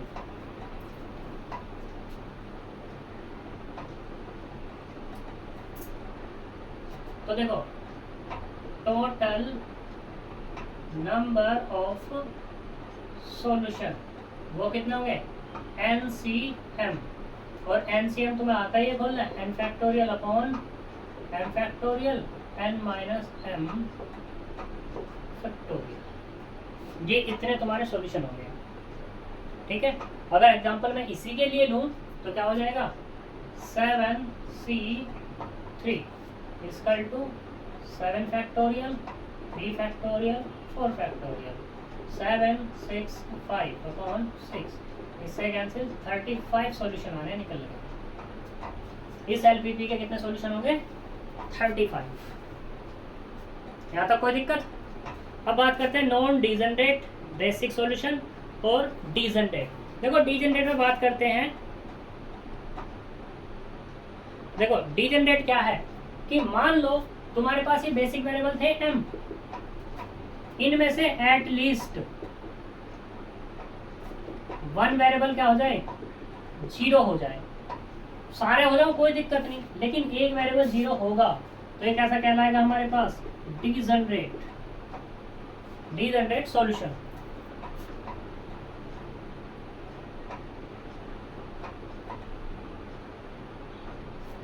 ठीक है, तो यहाँ पे क्या हो जाएगा, अगर एक भी वेरिएबल 0 हो गया इन बचे हुए m में से, तो सॉल्यूशन कैसा होगा, डिजेनरेट बेसिक सॉल्यूशन। और अगर एक भी 0 ना हुआ, यानी कि कोई भी 0 नहीं है, तो कैसा कहलाएगा तुम्हारे पास, नॉन डिजेनरेट बेसिक सॉल्यूशन। ऐसे फिजिबल की बात हो जाएगी।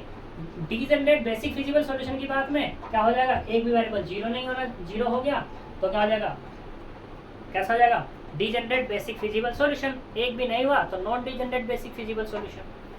लेकिन उस सॉल्यूशन को पहले क्या होना पड़ेगा, बेसिक फिजिबल होना पड़ेगा। जैसा यहाँ पे इस सॉल्यूशन को कैसा होना पड़ रहा था, बेसिक सॉल्यूशन होना पड़ रहा था। पहले बेसिक सॉल्यूशन है, उसके बाद डिजनरेट होगा वो। अगर बेसिक सॉल्यूशन ही नहीं है ना तो डिजनरेट नहीं होगा। क्लियर है बात? तो ये तुम्हारी डेफिनेशंस थी। अब हम क्वेश्चन पर बात करते हैं सीधे, थ्योरम तो ऐसी पूछाएगी नहीं। तो चलो चलते हैं क्वेश्चन पे। यहाँ पे दो तरीके से क्वेश्चन को दिया हुआ है, यहाँ पे बात कर लेते हैं।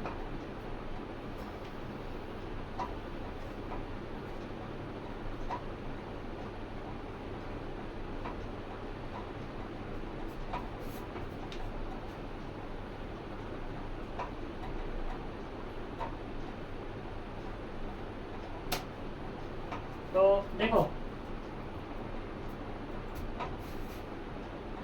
हम एनालिटिक पे बात करते हैं सीधे। एनालिटिक में क्या है कि मान लो तुम्हें एक क्वेश्चन दिया हुआ है, क्वेश्चन दो है, एक तो आईएएस में आया, एक मेरिट में आया हुआ है।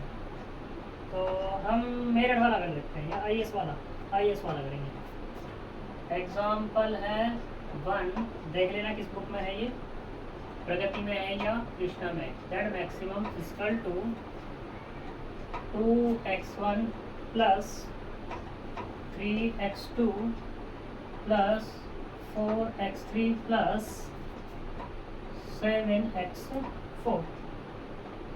ठीक है जी। दूसरा है यहाँ पर 2x1 प्लस 3x2 माइनस के x3 प्लस 4x4 बराबर 8। x1 माइनस के 2x2 6x3 7x4 बराबर माइनस के 3। और यहाँ पे x1 x2 x3 x4 greater than equals to 0। Analytic से सोल्व करना है इसको। ठीक है। तो देखो सबसे पहली बात तो ये यहाँ पर क्या है कि इससे हमें स्लैक और सरप्लस में कन्वर्ट नहीं करना, क्योंकि ये ऑलरेडी बराबर 0 के है। ठीक है।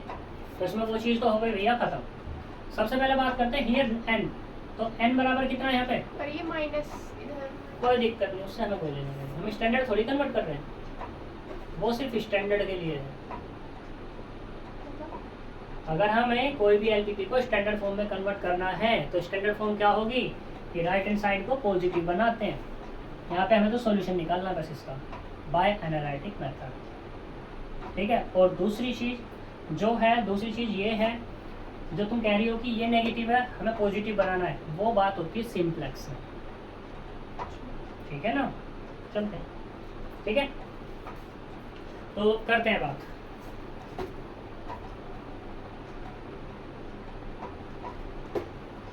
n बराबर कितने यहाँ पर 4, m बराबर कितने यहाँ पर 2। तो put n minus m variable 0। तो वो कितने करने होंगे 4 माइनस 2 बराबर 2। 2 वेरिएबल 0 पुट करने हैं। बात करूँ मैं टोटल नंबर ऑफ सॉल्यूशन की, तो वो कितना था 4c2 4 factorial 2 factorial 2 factorial 6। 6 solution निकलने वाले हैं। तो सबसे पहले केस देखो, तुम्हारी बुक में जैसा दिया तुम वैसे भी कर सकते हो, नहीं तो केस बना के ऐसे कर सकते हो।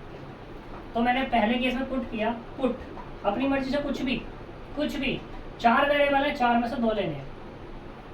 x1 बराबर x2 बराबर 0, x1 x2 को 0 ले लिया।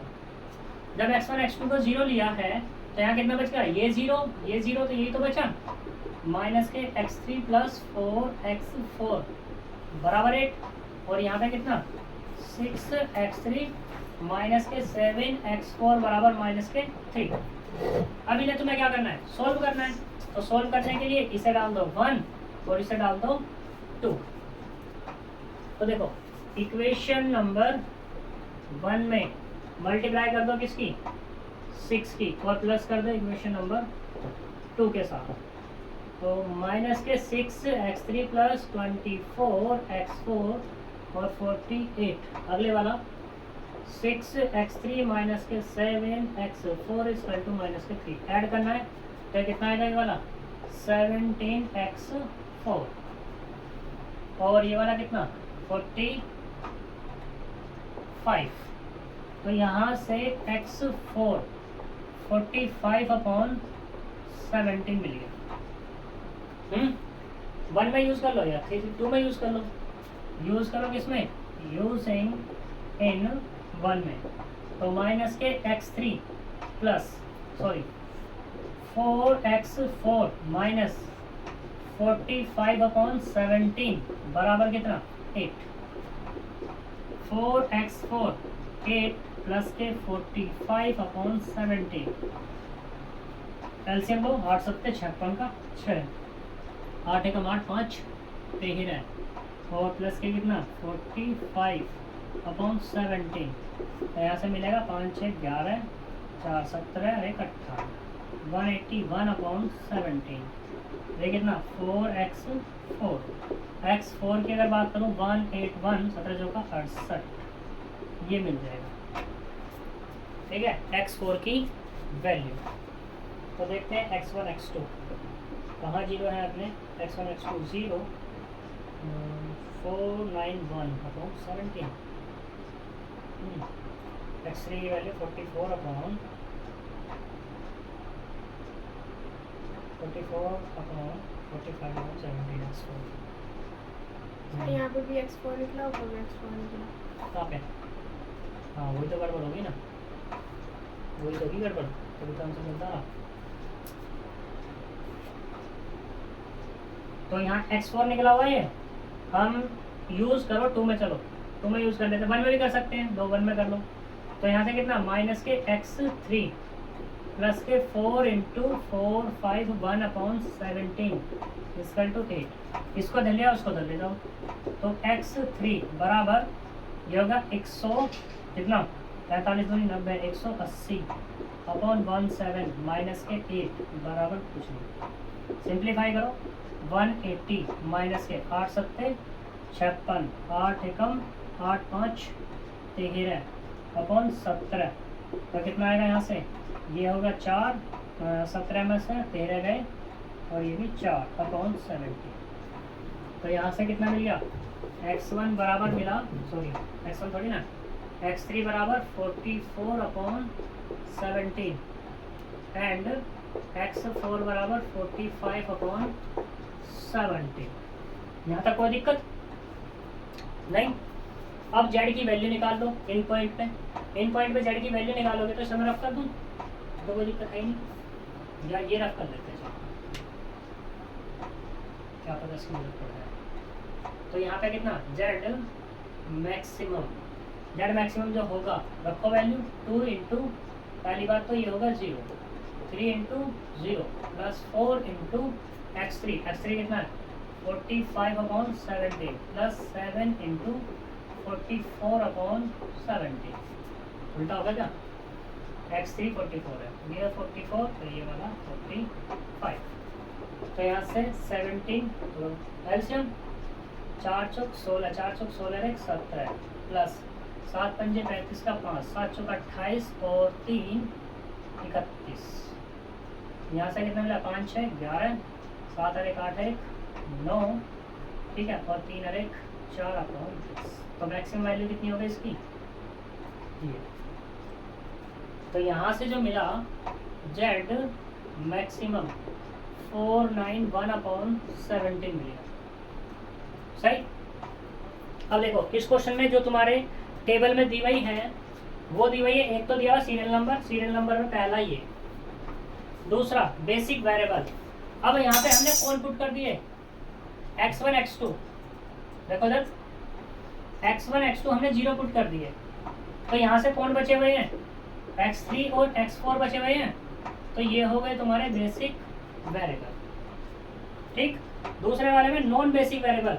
तो ये जो हमारे पास ये है x1 x2, ये क्या है? नॉन बेसिक वेरिएबल है।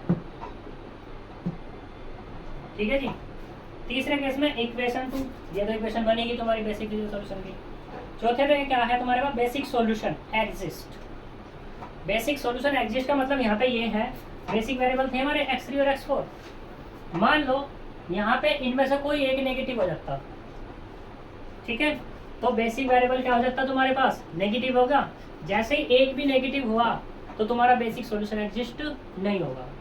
लेकिन अगर पॉजिटिव आ रहे हैं तो क्या होगा, तुम्हारा बेसिक सॉल्यूशन एग्जिस्ट होगा। और जब होगा तो क्या निकलेगा, दिस, इस टाइप का निकलेगा। ठीक है, तो ये तुम्हारी पहली कंडीशन थी। ऐसा ही तुम्हें क्या निकालना है, दूसरे के लिए निकालना है। तो दूसरे में मैंने अभी x1 x2 लिए हुए हैं, तुम कोई सा जीरो ले लो। तुम क्या ले लो, x1 बराबर 0 और x3 बराबर 0, जो तुम्हारा मन करे। बिल्कुल डिट्टो ऐसे ही प्रोसीजर है। 6 केस निकालने हैं। हाँ जी, एनालिटिक मेथड से 6 निकालने हैं। और क्वेश्चन भी अगर इससे बनेगा तो 15 नंबर नहीं बनेगा। 6 क्यों निकालने? तो 6 सॉल्यूशन बन रहे हैं ना हमारे। कितना था, यही तो था, NCM यानी कि 4C2। कितने सॉल्यूशन है, 6। यही तो बताता है कितने सॉल्यूशन निकलेंगे इसके। तो टोटल नंबर ऑफ सॉल्यूशन क्या है, NCM। N कितना, 4, M कितना है, 2। तो ये ऐसे 6 में निकालने हैं। ठीक है, या तो ऐसे तरीके से निकाल लेना या अपनी बुक से निकाल लेना। अपनी बुक से निकालोगे, तुम्हारी मैं टेबल बना के दी मैं, लेकिन सोल्व फिर भी ऐसे ही करना पड़ेगा तुम्हें।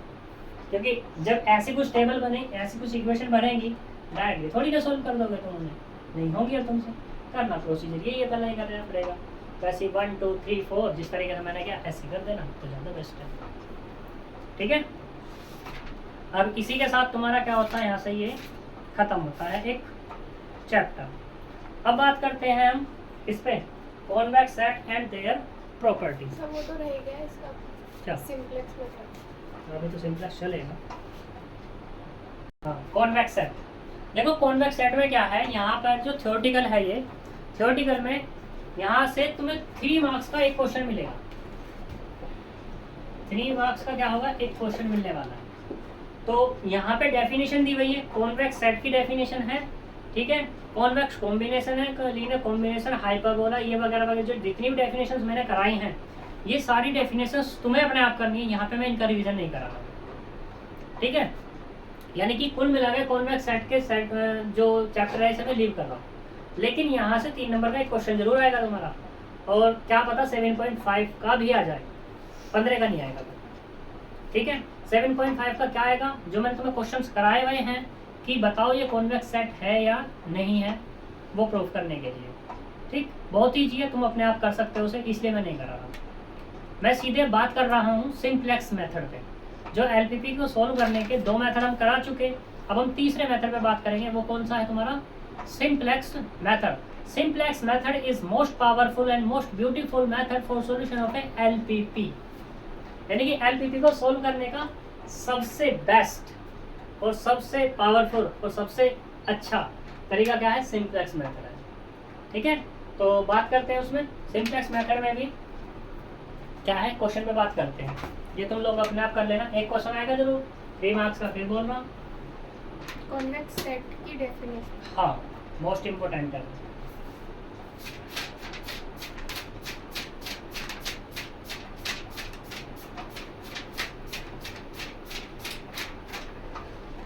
सिंप्लेक्स मेथड में हम क्वेश्चन पे बात करते हैं।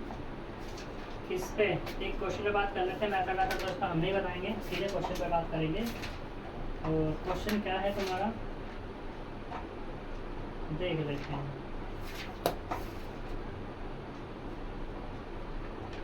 चलो क्वेश्चन देते हैं।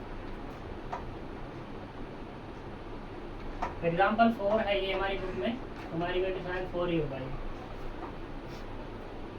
तो यहाँ पे कितना है, z मिनिमम दिया हुआ है कितना, x2 माइनस के 3x3 प्लस 2x5। देख लो इसका रिजल्ट निकलना। फिर यहाँ पे सब्जेक्ट टू कंस्टेंट वो दी हुई है 3x2 minus x3 plus 2x5 less than equal to 7 minus के 2x2 plus 4x3 less than equal to 12 minus के 4x2 plus 3x3 plus 8x5 less than equal to 10 x2 x3 x5 greater than equals to 0। देखो भाई यहाँ पे इसने special case कहा है कि x2 x3 x5 greater than equals to 0। तो सबसे पहले यहाँ पे देखो मिसिंग कौन है, अगर सीरियल में हम चले x1 और x4 तो पूरी में कहीं नहीं है, तो वो है ही नहीं। कभी तुम सोचने लगो कि मिसिंग है। जब इसने खुद कहा कि ये कंस्टेंट, ये नॉन नेगेटिव रेस्ट्रिक्शंस है, तो मतलब नॉन नेगेटिव रेस्ट्रिक्शन कुछ भी हो सकती है, ठीक है। ये कहा तो वेरिएबल भी यही है। ऐसा थोड़ी ना कि x1 मिसिंग है x4 मिसिंग है, नहीं भाई मिसिंग नहीं है। अगर ये यहाँ पे कह देता कि x1 x2 x3 x4 x5 greater than equals to 0 तब मिसिंग मानते हैं उसको। ये इसलिए अच्छा क्वेश्चन है यहाँ पर, और ये क्वेश्चन आया भी है तुम्हारा मेरठ में 2005 और 2010 में, शायद IAS में भी एक आध बार आया होगा ये, ठीक है जी। तो इसलिए क्वेश्चन अच्छा है यहाँ पे। तो अब हम बात करते हैं इस क्वेश्चन को सोल्व करने के लिए। सबसे पहले हम बात करेंगे इसको स्टैंडर्ड फॉर्म में कन्वर्ट करेंगे, जो हमने अभी कन्वर्ट की थी, ठीक है ना। तो स्टैंडर्ड फॉर्म क्या थी, पहले मिनिमम को मैक्सिमाइजेशन बनाना। तो मैक्सिमाइजेशन बनाओ जी, z मैक्सिमम इसका टू कितना माइनस के x2 माइनस के 3। तो सर आपने जो वो स्टैंडर्ड फॉर्म बताई थी वो सब इसमें यूज होंगी। हाँ जी, ठीक है। और स्टैंडर्ड फॉर्म के बाद ही तुम्हारा मैट्रिक्स फॉर्म बनेगी, अदरवाइज नहीं बनेगी। और मैट्रिक्स फॉर्म से तो ये सोल्व ही होगा, यही तो सिंपलेक्स मेथड है। तो यहाँ से कितना आएगा तुम्हारे पास, ये वाला 3x2 माइनस के x3 प्लस 2x5 डायरेक्टली कर रहा हूँ मैं। तो यहाँ पे कितना जाएगा, x1 ले लो या 4 ले लो, तुम्हारी मर्जी की बात है, लेकिन हम 6 लेंगे। x6 बराबर 7, आगे से यूज कर लो ना इस वाले में। माइनस के 2x2 प्लस 4x3 प्लस के x7 बराबर कितना 12। माइनस के 4x2 plus 3x3 plus 8x5 और प्लस के x8 बराबर कितना 10। x1 x3 sorry x2 x3 x5 x6 x7 x8 greater than equals to 0। Sir अब क्यों ले लिया आपने तो बराबर क्या x2 है, ये तो ये वेरिएबल तो ये नहीं जो इन सके हैं, हमने तो ये माने ना अपने। कुछ भी ले लो, तुम्हारी मर्जी भाई, इनसे ही तो अलग लोगे तो हम 1 और 4 नहीं लेंगे। ले लो, क्या दिक्कत है। लेकिन मैंने इसलिए नहीं लिए क्योंकि क्वेश्चन में जाके 101% गलती करोगे, कह दोगे कि x1 तुम्हारा क्या था, वो भी आर्टिफिशियल, वो तुम्हारा क्या था वेरिएबल था, और x4 जो है वो भी तुम्हारा वेरिएबल। लेकिन हमें पता है x1 और x4 क्या है। अगर तुम्हें याद रह गया तो कह दोगे ये तो हमारे स्लैक वेरिएबल थे, और स्लैक वेरिएबल तुम्हारे सॉल्यूशन में आते ही नहीं है, ठीक है ना। तो इसलिए मैंने 6, 7 और 8 ले लिए, ये हमें याद ही रहेंगे। क्लियर इतनी बार। अब बात करते हैं यहाँ पर n बराबर कितने बताओ 6 और m बराबर कितने हैं 3। तो पुट वेरिएबल कितने होंगे, पुट वेरिएबल्स 0, वो कितने होंगे 6 माइनस 3 बराबर 3 वेरिएबल 0 पुट होंगे। यहाँ तक कोई प्रॉब्लम, ठीक है। अगर प्रॉब्लम नहीं है तो पुट करो यहाँ पर, पुट x2 x3 x5 बराबर 0। जब ये 0 पुट करेंगे तो यहाँ से क्या मिलेगा x6 बराबर 7, x7 बराबर कितना आ जाएगा 12, और x8 बराबर होगा यहाँ पर 10, ठीक है जी। ये तुम्हारा यहाँ पर मिलने वाला है। जब ये मिल गया तो अब क्या बात कर लो, सिंप्लेक्स टेबल पे बात कर लो। सिंप्लेक्स टेबल, तो सिंप्लेक्स टेबल क्या होगी, बनाओ जी सिंप्लेक्स टेबल।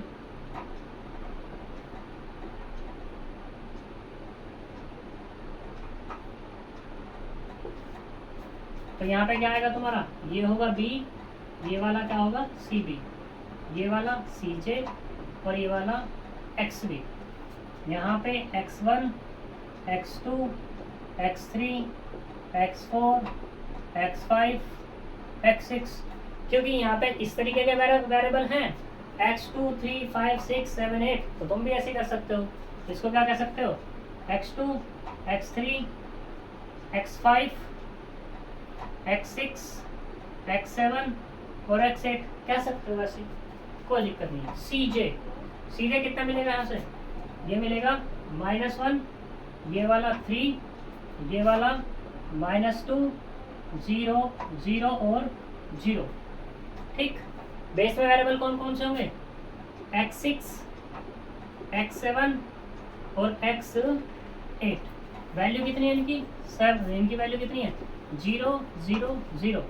यहाँ पे बेस में यानी कि बेसिक वेरिएबल की वैल्यू 7, 12 और ये 10।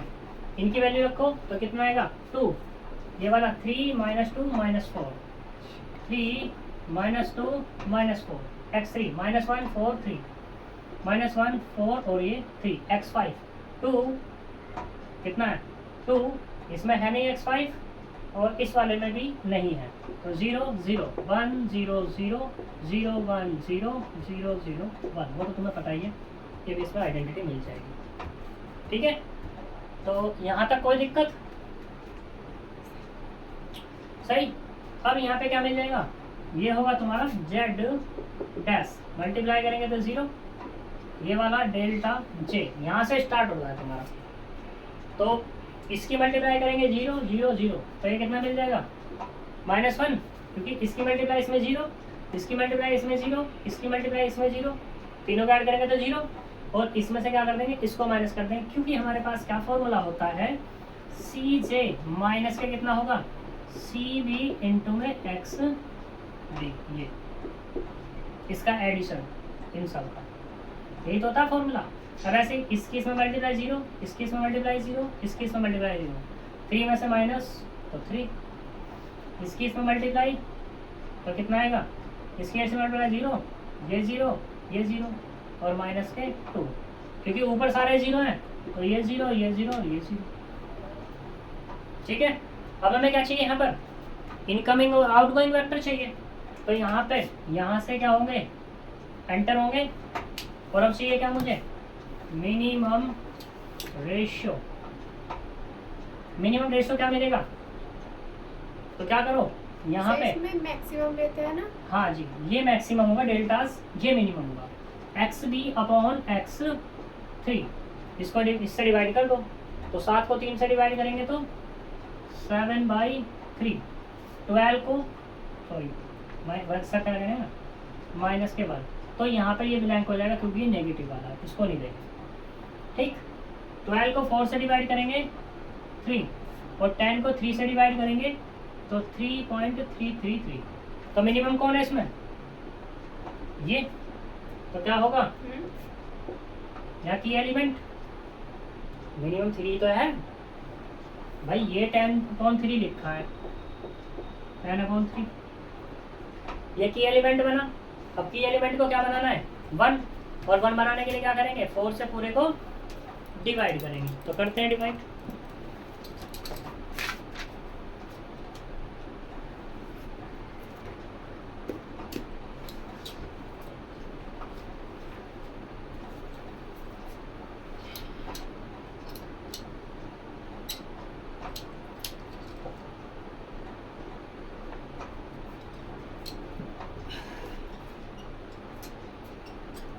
तो देखो जी,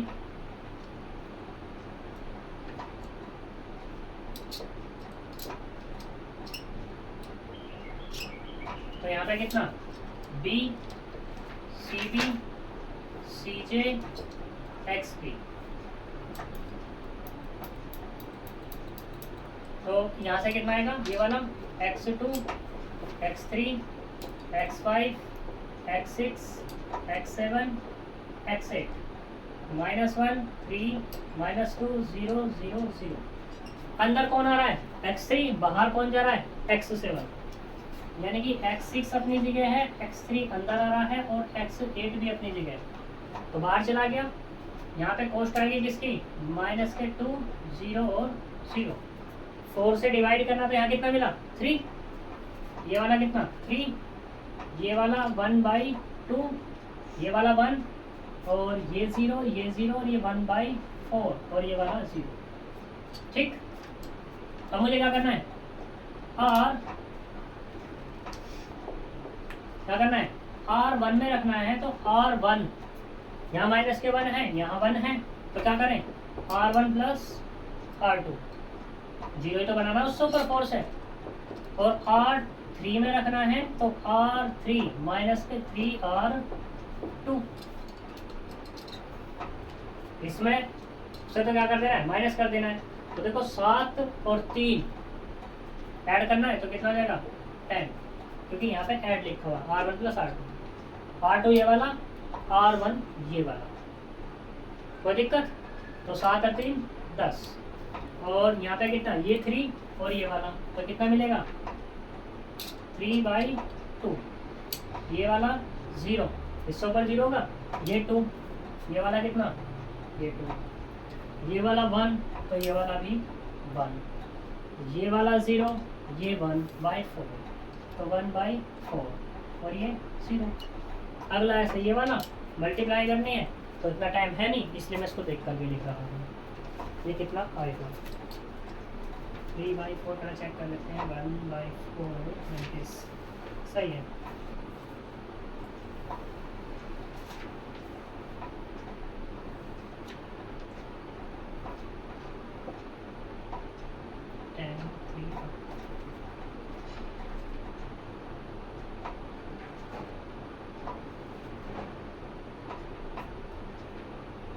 देखना 7 3 1 2,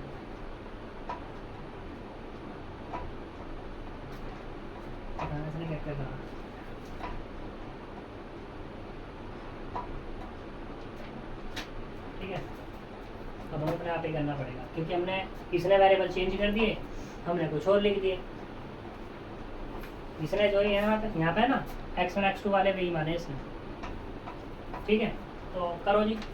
अब क्या करना है हमें R3 में रखना, R3 में से माइनस करना, R3 कौन है, ये वाला, तो 10 -4 3 0 0 0 और ये 1, मल्टीप्लाई कितने करनी, 3 की मल्टीप्लाई करो उसमें 9, ये वाला माइनस के 3/2, ये वाला 3, ये 0 3/4, और ये वाला 0, माइनस माइनस वाला plus, minus minus minus minus minus, तो कितना होगा ये वाला, तो 1, और ये वाला कितना आएगा 4, और ये माइनस के 3 प्लस के 3/2, तो ये कितना मिलेगा 5/2 मिलेगा, वो भी माइनस का, ये 0 ये 0 ये 0, और ये माइनस के 3/4 और ये 1, तो ये वाला कितना होगा 1 माइनस के 5/2 0 0 0 माइनस के 3/4 और ये 1, ठीक है,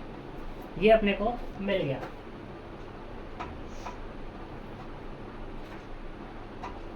ठीक है, तो करते हैं बात, अब क्या निकाल लो यहाँ पे z डैश कितना होगा माइनस के 6 डेल्टा j, इसकी मल्टीप्लाई 0, इसकी मल्टीप्लाई 0, इसकी मल्टीप्लाई करेंगे तो माइनस माइनस प्लस, और -1 और +1 यानी कि 0, इसकी मल्टीप्लाई 0, ये माइनस के 2 यानी कि, और माइनस माइनस प्लस के 5, ये वाला माइनस के 2, ये वाला 0, और ये वाला भी 0, ठीक है, तो ये क्यों 0 निकला,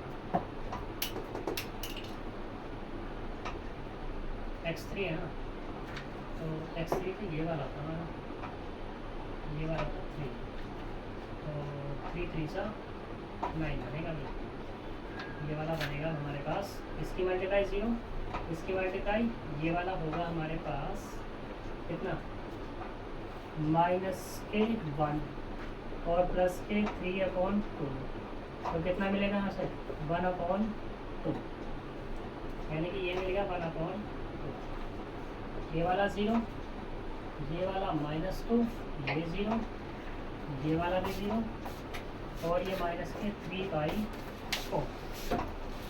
ठीक है, तो ये मिलेगा। अब यहाँ पे क्या है, मैक्सिमम ये है, इसमें यहाँ एंटर हो जाओ, मिनिमम रेशो चाहिए मुझे, मिनिमम रेशो क्या है अपने पास, तो ये नेगेटिव ओनली, ये तो पॉजिटिव है, तो 10 बाई यानी कि 20 अपॉन 3, इससे बाहर आ जाएंगे। तो यहाँ पे की एलिमेंट कौन बना, ये वाला, सही है।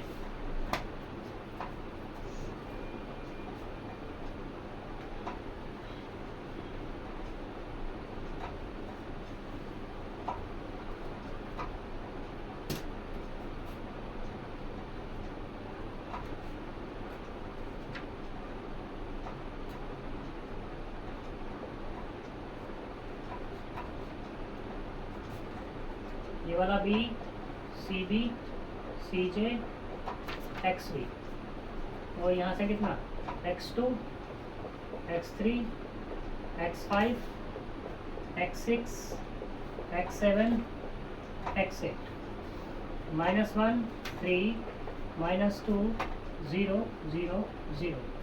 बाहर कौन जा रहा है, x6, अंदर कौन आ रहा है, x2, ये वाला x2, ये वाला x3, ये वाला x8, ठीक।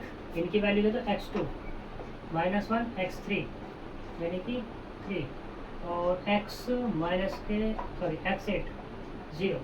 यहाँ कितना बनाना है, 1 बनाने के लिए क्या करेंगे, डिवाइड करेंगे 3/2 से। जब 3/2 से डिवाइड करेंगे तो कितना मिल जाएगा यहाँ से, ये वाला होगा कितना 10 को 3/2 से डिवाइड करना है तो कितना होगा 20/3।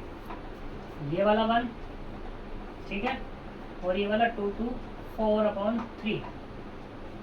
पहला तो 0 आएगा, ये 0, ये 4/3, और ये वाला 2/3, और ये 1/6, और ये वाला 0। अब मुझे क्या करना है, R2 में रखना है R2 प्लस 1/2 R1, और R3 में रखना है R3 प्लस के 5/2 R1। ये करना है मुझे, ठीक है। तो देखो लगाओ ऑपरेशन। पहले R2 कौन है तुम्हारे पास, ये वाला, यानी कि 3 माइनस के 1/2, 1 0 0 1/4, और ये 0। 1/2 की मल्टीप्लाई, तो 1/2 की मल्टीप्लाई करेंगे तो यहाँ से मिला 10/3। यहाँ पे कितना 1/2, ये वाला 0, 2/3, 1/3, 1/12, और ये 0। ऐड कर देना ऐसे ही, तो 3 किया 9, 19/3, 0 1, 2/3, 1/3, 12, 3 4, 4/3 यानी कि 1/3, और ये 0। क्या हुआ, कुछ नहीं। तो देखो कितना मिलेगा, इसका हमारा तो रेशनल आ गया, इसका रेशनल नहीं आ रहा है।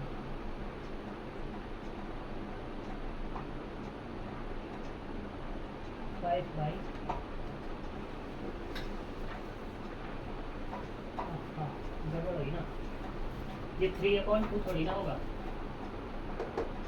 ये वाला,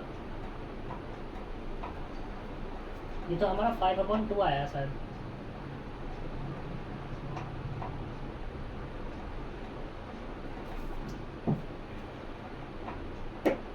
ये कुछ और आया है,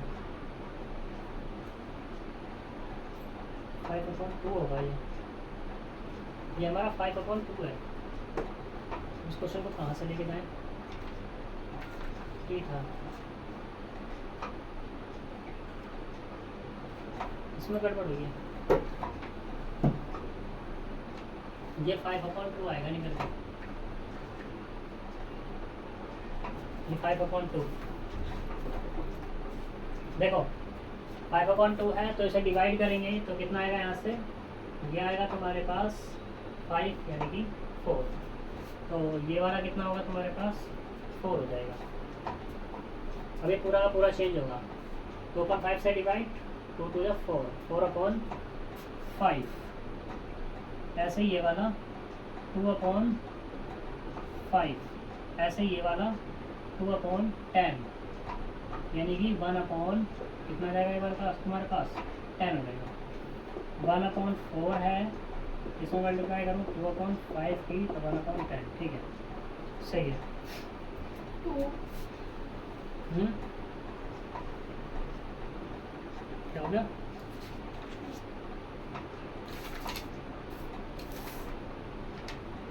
कितना मिलेगा यहाँ पे? ये है हमारे पास 1/4, सही। तो 2/4 मल्टीप्लाई कर दिए 1/10, ठीक है। तो अब क्या करना है मुझे? माइनस ही बनाना, बात तो वही है पूरी की पूरी। तो बस चेंज क्या आएगा इसमें, हमें लगाना है R2। R2 कौन सा? ये वाला, ये पूरा का पूरा आ गया 1/2 R1, 1/2 इसमें,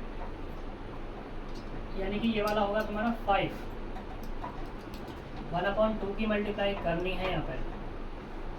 अब 1/2 की करेंगे, किसकी करेंगे? बिल्कुल 1/2 की करेंगे उसको। तो 1/2 यानी कि ये मिला 2, 1/2, 2/5, 1/5, 1/5। देखो ये वाला 2, 1/2, 0, 2/5, 1/2 है ना, तो 1/5, 1/2 है ना, 1/20 और ये 0। तो ऐड कर दो, 3 और 2 5, 3 और 2 5 हो गए, यानी कि यहाँ पे लिख लो 5, 0, 1, 2/5, 1/5, यहाँ पे कितना ये वाला 20 और ये 4, 5 की मल्टीप्लाई करेंगे, 5 और 6, यानी कि 3/10 और ये 0, 3/10 0। तो देखो कितना मिला, ये मिला 5, 0, 1, 2/5, 1/5, 3/10 और ये 0। ऐसे ही अब कौन सा वाला ले लो? R3। R3 क्या है तुम्हारे पास? R3 में रखना है। R3 क्या है? ये, यानी कि 1 माइनस के 5/2, 0, 0, 0। अगले वाला माइनस के 3/4 और ये 1, ठीक है। तो यहाँ पे ये जाएगा तुम्हारे पास। अब किसकी बात करते हैं यहाँ पे? 5/2 और 1। हमें कितना चाहिए यहाँ पर? इसके ऊपर ये चाहिए 5/2, ठीक है। तो 5/2 की मल्टीप्लाई कर लो इसमें। 5/2 की मल्टीप्लाई करेंगे तो ये मिलेगा 10, ये मिलेगा 5/2, ये मिलेगा 0, 5/2 यानी कि 2, 5/2 यानी कि 1, 5/2, ये कितना 5/2 यानी कि 1/4 और ये 0। क्या करना है? प्लस कर देना है। तो ये वाला कितना होगा? 11। ये कितना होगा तुम्हारे पास? 11, 0, 6, 2, 1। तो यहाँ से कितना आएगा? 4, 3 माइनस के 1/2 और ये 1। 11, 0, 6, 2, 1 माइनस के 1/2 और ये 1, ठीक है जी। ये तुम्हारा यहाँ पे मिल गया। अब क्या कर लो इसको? जेड डैश निकाल लो। तो 3 पंजे 15 और माइनस के 1, तो कितना मिला? 11। डेल्टा जे, इसकी मल्टीप्लाई करेंगे तो 0, इसकी मल्टीप्लाई 3 और वो 0, 3 माइनस 3 0। इसकी मल्टीप्लाई करो माइनस के 4/5, माइनस के 4/5, इसकी मल्टीप्लाई करेंगे प्लस के 6/5, तो 2/5, माइनस के 2 माइनस, तो माइनस के 12/5, माइनस के 12/5, इसकी मल्टीप्लाई करो प्लस ये वाला 3 और माइनस के 1/5, ऐसे इसमें मल्टीप्लाई करेंगे, इसकी इसमें करेंगे तो माइनस माइनस माइनस के 8/10, इसकी इसमें करेंगे तो 0। अब सारे के सारे क्या हो गए तुम्हारे? देख लो यहाँ पर, since all delta j less than equals to 0, then z dash या ऐसे कर then optimal solution exist, optimal solution exist हो गया तो जेड डैश बराबर कितना मिला 11। एट किस पर, कौन कौन से चाहिए मुझे, x2 और x3। एट x2 बराबर 4 और x3 बराबर कितना 5 और x5 इसमें है नहीं तो वो क्या हो जाएगा तुम्हारा 0। सर एक बार ये वाली लाइन बताएं। कौन सी, ये वाली। देखो सारे के सारे क्या हो गए, नेगेटिव हो गए या 0 है तो optimal solution exist. Optimal solution तो जेड डैश कितना है 11 वगैरह। एट हमें हमारे पास वेरिएबल क्या थे, x2 x3 x5 थे। x8 कौन सा था, स्लैग वेरिएबल, उसको लेंगे नहीं। x2 की वैल्यू कितनी 4, x3 की वैल्यू कितनी है 5, x5 है इसमें वो 0। ठीक है, ये होगा तुम्हारा, क्योंकि ये जेड डैश है, मुझे तो क्या चाहिए जेड चाहिए, तो जेड कितना जाएगा माइनस के 11। एट किस पे, x2 बराबर 4, x3 बराबर 5 और x5 बराबर 0। ठीक है, नहीं ये तुम्हारा आंसर हो जाएगा। यहाँ तक कोई प्रॉब्लम। अब बात करते हैं इस क्वेश्चन की। देखो जैसा तुम्हारी बुक में गया हुआ है, जैसा तुम बोल रहे थे अभी कि हम x1 और x4 मान सकते हैं और x6 मान सकते हैं, मान सकते हो, कोई दिक्कत नहीं, आंसर तब भी इतना ही आने वाला है। ठीक है, अब एक बुक का तुम्हारी का तरीका होगा, एक मैंने बता दिया, तो दोनों से आंसर सेम है। सही है, तो ये तुम्हारा क्या था, सिंप्लेक्स मेथड था। इसमें बाकी आगे जो क्वेश्चन दिए हुए हैं, अब क्या दिया हुआ है, आर्टिफिशियल वेरिएबल की बात हो गई है। ठीक है, आर्टिफिशियल वेरिएबल में क्या है कि आर्टिफिशियल वेरिएबल कब लगेगा, इस पर बात कर लेते हैं। ठीक है, आर्टिफिशियल वेरिएबल तब लगेगा, जैसे देखो यहाँ पर तुम्हारे पास ये सिंप्लेक्स टेबल है, दो टेबल है, दो टेबल दी हुई है सिंप्लेक्स। अब देखो यहाँ पे ये और ये और ये, सॉरी ये वाली नहीं, ये वाली। तो देखो बेस में हर एक मैट्रिक्स के अंदर आइडेंटिटी मैट्रिक्स बना रहे हैं या नहीं बना रहे हैं, बना रहे हैं।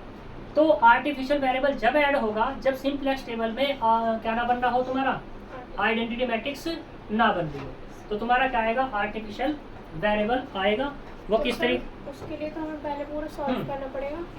क्या सोल्व नहीं करना पड़ेगा, बस हमें तो दिखा रहा हूँ किस तरीके से। अब बात करते हैं कि भाई आर्टिफिशियल वेरिएबल आ गया। आर्टिफिशियल वेरिएबल आने पर बात यह है कि क्या क्वेश्चन हम सिंप्लेक्स की तरह सोल्व करेंगे। देखो सिंप्लेक्स की तरह सोल्व नहीं करेंगे, वहाँ पर उसके लिए अलग मेथड आएगा। तो वहाँ पे अलग मेथड क्या होंगे, दो मेथड होंगे, एक का नाम होगा बिग एम मेथड और एक होगा two phase method. Big M method में क्या है कि एक क्वांटिटी लेते हैं, मैक्सिमम होती है, ठीक है, और टू फेज मेथड में दो तरीके से उसको हम क्या करते हैं, सोल्व करते हैं। ठीक है, तो उसका मैं थोड़ा सा ओवरव्यू दिखा देता हूँ। बाकी सारे क्या नाम है कि भाई कितना बार हमारे पास टाइम है नहीं, क्योंकि मुझे और भी लेक्चर देने हैं, तो इसलिए मैं इसको यहीं रोक रहा हूँ। और रही दूसरी बात, जितने भी हमारे पास ये हैं, इसके पूरी की पूरी एलपीपी के सारे क्वेश्चन हमारे पड़े हुए हैं यूट्यूब पर, तो वहाँ पर प्ले लिस्ट में जाकर उसको देख लेना। बस मैं यहाँ पर टू फेज का थोड़ा सा ओवरव्यू बता देता हूँ कि बस वो वहाँ कैसे यूज़ की जाता है, मतलब ये जो तुम्हारे पास आर्टिफिशियल वेरिएबल है वो। तो देखो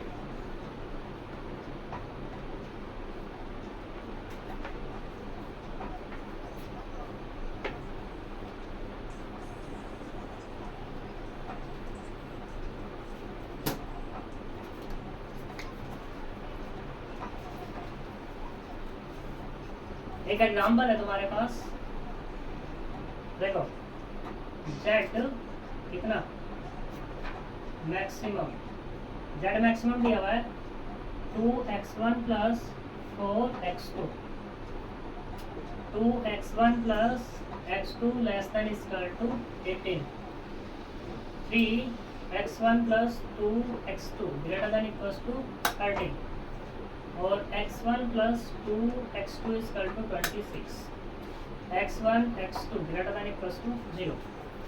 देखो यहाँ पे बात है, सबसे पहले तो हमारा प्रोसीजर वही होगा, स्टैंडर्ड फॉर्म में से करना होगा, कन्वर्ट करना होगा। मैक्सिमम में ऑलरेडी है तो वहाँ तो वो चेंज करना है नहीं। तो मैक्सिमम 2x1 प्लस के 4x2, यहाँ से क्या आएगा 2x1 प्लस के x2 प्लस x3 बराबर 18, ठीक। यहाँ से कितना 3x1 प्लस के 2x2 माइनस के x4 इक्वल टू 30, यहाँ से x1 plus 2x2 equal to कितना 26। वेरिएबल कितना होगा यहाँ पर x1 x2 x3 x4 greater than equals to 0। ठीक है,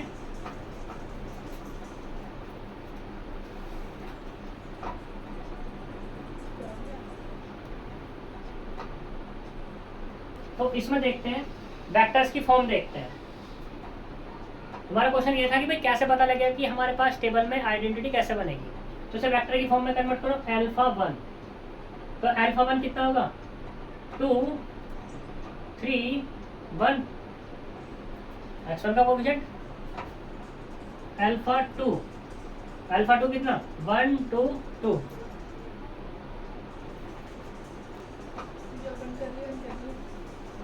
कितना आएगा 1 2 2।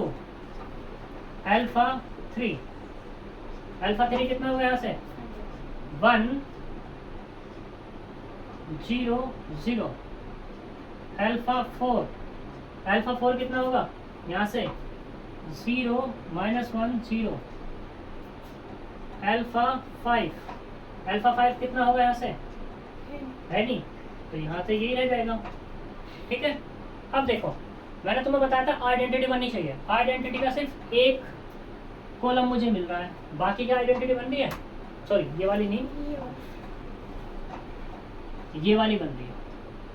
ठीक है, तो यानी कि एक कॉलम मिल रही है। अभी मुझे क्या चाहिए, दो चाहिए। दो के लिए क्या करेंगे, यहाँ पर मुझे एक वेरिएबल को और लेके आना पड़ेगा।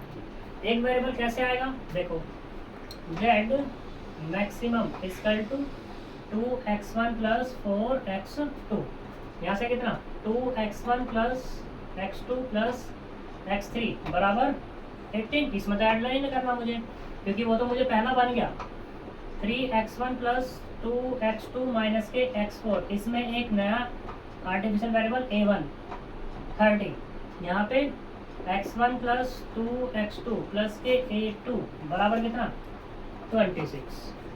जैसे तुम अब टेबल बनाओगे तो वैसे वही केस बनेगा तुम्हें क्या, कि यहाँ पे n बराबर कितने हो गए, अब वेरिएबल कितने हो गए 1 2 3 4 5 और 6। n बराबर कितने 6, m बराबर कितने 3। तो n माइनस m यानी कि 3 वेरिएबल पुट करने 0। अब 3 कौन कौन से करने हैं, वो करने हैं जो आइडेंटिटी बना रहे थे, वो नहीं करने जो उससे हट के हैं।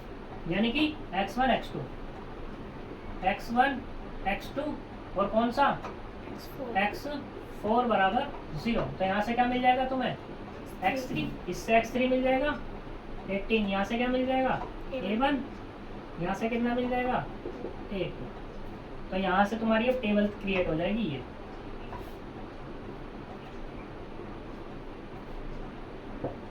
ठीक है नहीं, ये वाला कितना है b, ये वाला cb cj xb x1 x2 x3 x4 x5 x6। अब देखो यहाँ से टेबल तो तुम्हारी बन गई।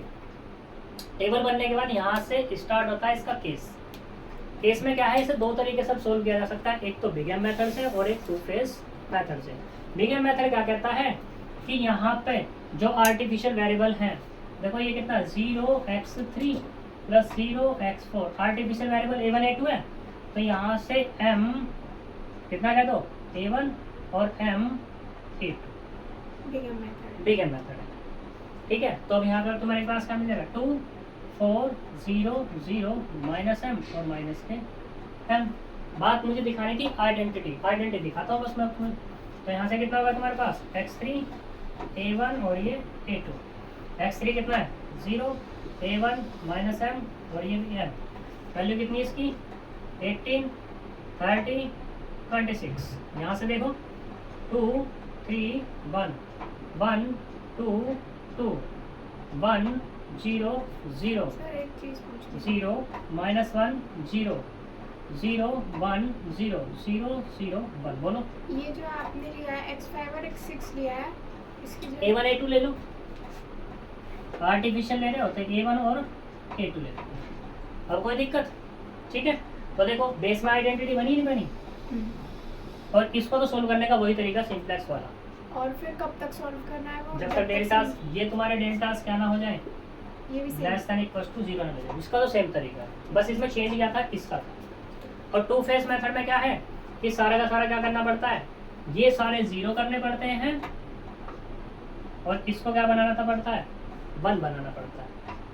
2 फेस का अलग फेस है, ठीक है। क्योंकि अब हमारे पास टाइम ज़्यादा नहीं है तो इसलिए मैं इसको नहीं करा रहा। दूसरा, मैं यहाँ पे बस मोटी मोटी चीज़ें बता देता हूँ कहाँ से कितना क्वेश्चन आने वाला, ठीक। तो ये इसको कर लेना तुम लोग, और समझ में ना आए तो हमारी वीडियो में देख लेना। अब हम बात करते हैं कि मैं इसमें बता रहा हूँ कि कौन सा क्वेश्चन कितने से कहाँ क्या आने वाला है। सिंप्लेक्स मेथड है, सिंप्लेक्स मेथड से तुम्हें एक क्वेश्चन जरूर मिलेगा। अगर सिंपल मिल गया, सिंप्लेक्स मेथड से मिल जाता है तो बड़ी अच्छी बात है। मान लो अगर पेपर से हार्ड बनाना है तो वो जाएगा सीधा आर्टिफिशियल वेरिएबल बारे में, इसमें या तो बिग एम मेथड में जाएगा, बिग एम मेथड, या 2 फेस मेथड में जाएगा। यहाँ से इन तीनों से 15 नंबर का एक क्वेश्चन आएगा, 100% आएगा, ठीक है। लक तुम्हारा अच्छा हो, क्या पता 2 दे वो, बट एक तो है ही है, और एक ही आना चाहिए मेरे को भी, ऐसा भी नहीं कि सारे क्वेश्चन यहीं से डालते हो, ठीक। इससे आगे हम बात करते हैं रिवाइज सिंप्लेक्स मेथड, वो भी इसी के बेस पर है, बिल्कुल डिक्टो ऐसा ही है, ठीक। फिर आगे चलते हैं डुअलिटी। तो देखो डुअलिटी है, डुअलिटी जो प्रगति में है, प्रगति में डुअलिटी के क्वेश्चन नहीं है, लेकिन यहाँ पे डुअलिटी में 3 तरीके हैं। पहला क्या है तुम्हारे पास, प्रीमल को डुअल में कन्वर्ट करना, 3 नंबर का एक क्वेश्चन मिले ही मिले भाई साहब, ठीक है। दूसरा सॉल्यूशन, इस प्रीमल का डुअल में सॉल्यूशन, और एक है डुअल मेथड, डुअल मेथड। तो यहां से भी इसमें से दोनों में से 15 नंबर का एक क्वेश्चन मिलेगा मेरे अकॉर्डिंग। 15 का ना मिलेगा तो 7.5 में तो कहीं गया ही ना भैया, 7.5 का मान के चलो, ठीक। ये हो गया। तो यहाँ से 3 मार्क्स का एक पक्का और 7.5 का एक पक्का। 3 का नहीं आता तो 7.5 तो आएगा ही आएगा, सही। चाहे वो प्रीमल को डुअल में कन्वर्ट करने के लिए कहते पर कहेगा 7.5 में, या ऐसे कहते solution of LPP dual by primal, ठीक है, बाय डुअल सिंप्लेक्स मेथड। तो ये अगर ये मेरा आता है डुअल सिंप्लेक्स मेथड बहुत ईजी है, 7.5 से 15 मार्क्स में जाएगा। अब बात करते हैं तुम्हारे पास ट्रांसपोर्टेशन प्रॉब्लम और असाइनमेंट प्रॉब्लम, ठीक है जी। भाई साहब एक लॉन्ग तो यहाँ से मिलेगा और एक ही लॉन्ग तुम्हें यहाँ से मिलेगा, और पता नहीं क्यों यहाँ से 22.5 से 30 के बीच तुम्हारे मार्क्स का क्वेश्चन जाने वाले हैं इन दोनों चैप्टर से, असाइनमेंट प्रॉब्लम और ट्रांसपोर्टेशन प्रॉब्लम से, ठीक है। अब एक मैंने जो कराया हुआ है न्यूमेरिकल एनालिसिस में बात की गई है, न्यूमेरिकल एनालिसिस में सिर्फ एक ही चैप्टर मैंने कराया है, सॉल्यूशन ऑफ ए इक्वेशन। 7.5 का एक क्वेश्चन वहां से तुम्हें मिलेगा ही मिलेगा।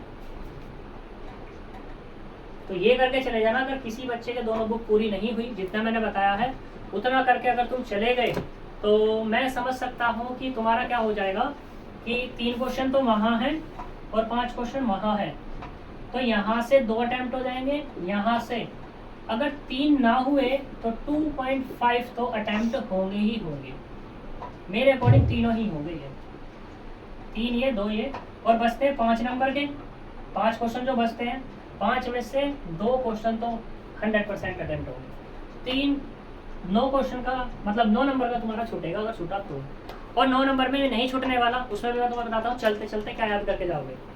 देखो न्यूमेरिकल एनालिसिस में चैप्टर नंबर 1 है, चैप्टर नंबर 1 में वहाँ पे जो डिफरेंस की डेफिनेशंस दी गई हैं, ठीक है, divided difference, forward difference, backward difference, तो वहाँ पे कुछ रिलेशन दिए हुए हैं स्टार्टिंग में ही।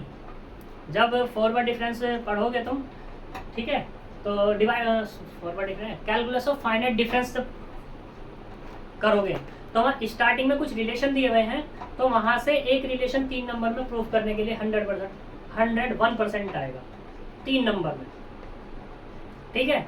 और 3 नंबर की एक डेफिनेशन हो सुनो, तुम्हारा न्यूमेरिकल एनालिसिस में क्वाड्रेचर का फॉर्मूला है, वहाँ पे न्यूमेरिकल इंटीग्रेशन है, न्यूमेरिकल इंटीग्रेशन, तो वहाँ पे 5 फॉर्मूले दिए हुए हैं। एक तो quadrature, Simpson's 1/3, Simpson's 3/8 quadrature formula हो गया, विडल्स हो गया, ये 5 फॉर्मूले, 5 फॉर्मूले में से एक 3 नंबर का तुम्हारा वहां से मिलेगा, ठीक है, ये भी मैंने तुम्हें 3-3 नंबर के बता दी कि कहाँ से क्या क्वेश्चन आने वाला है। अब करना कितना है तुम्हारे बस में वो तुम लोग देख लेना। मैंने तुम्हारा 75 और 75 बता दिया है, सेट कर दिया है पूरा का पूरा, ठीक है। तो इसे कर लेना, जो भी प्रॉब्लम आए हमारी वीडियो को देख लेना, प्लेलिस्ट सभी की बनी हुई है सब चैप्टर्स से। तो मिलते हैं, bye bye, all the best.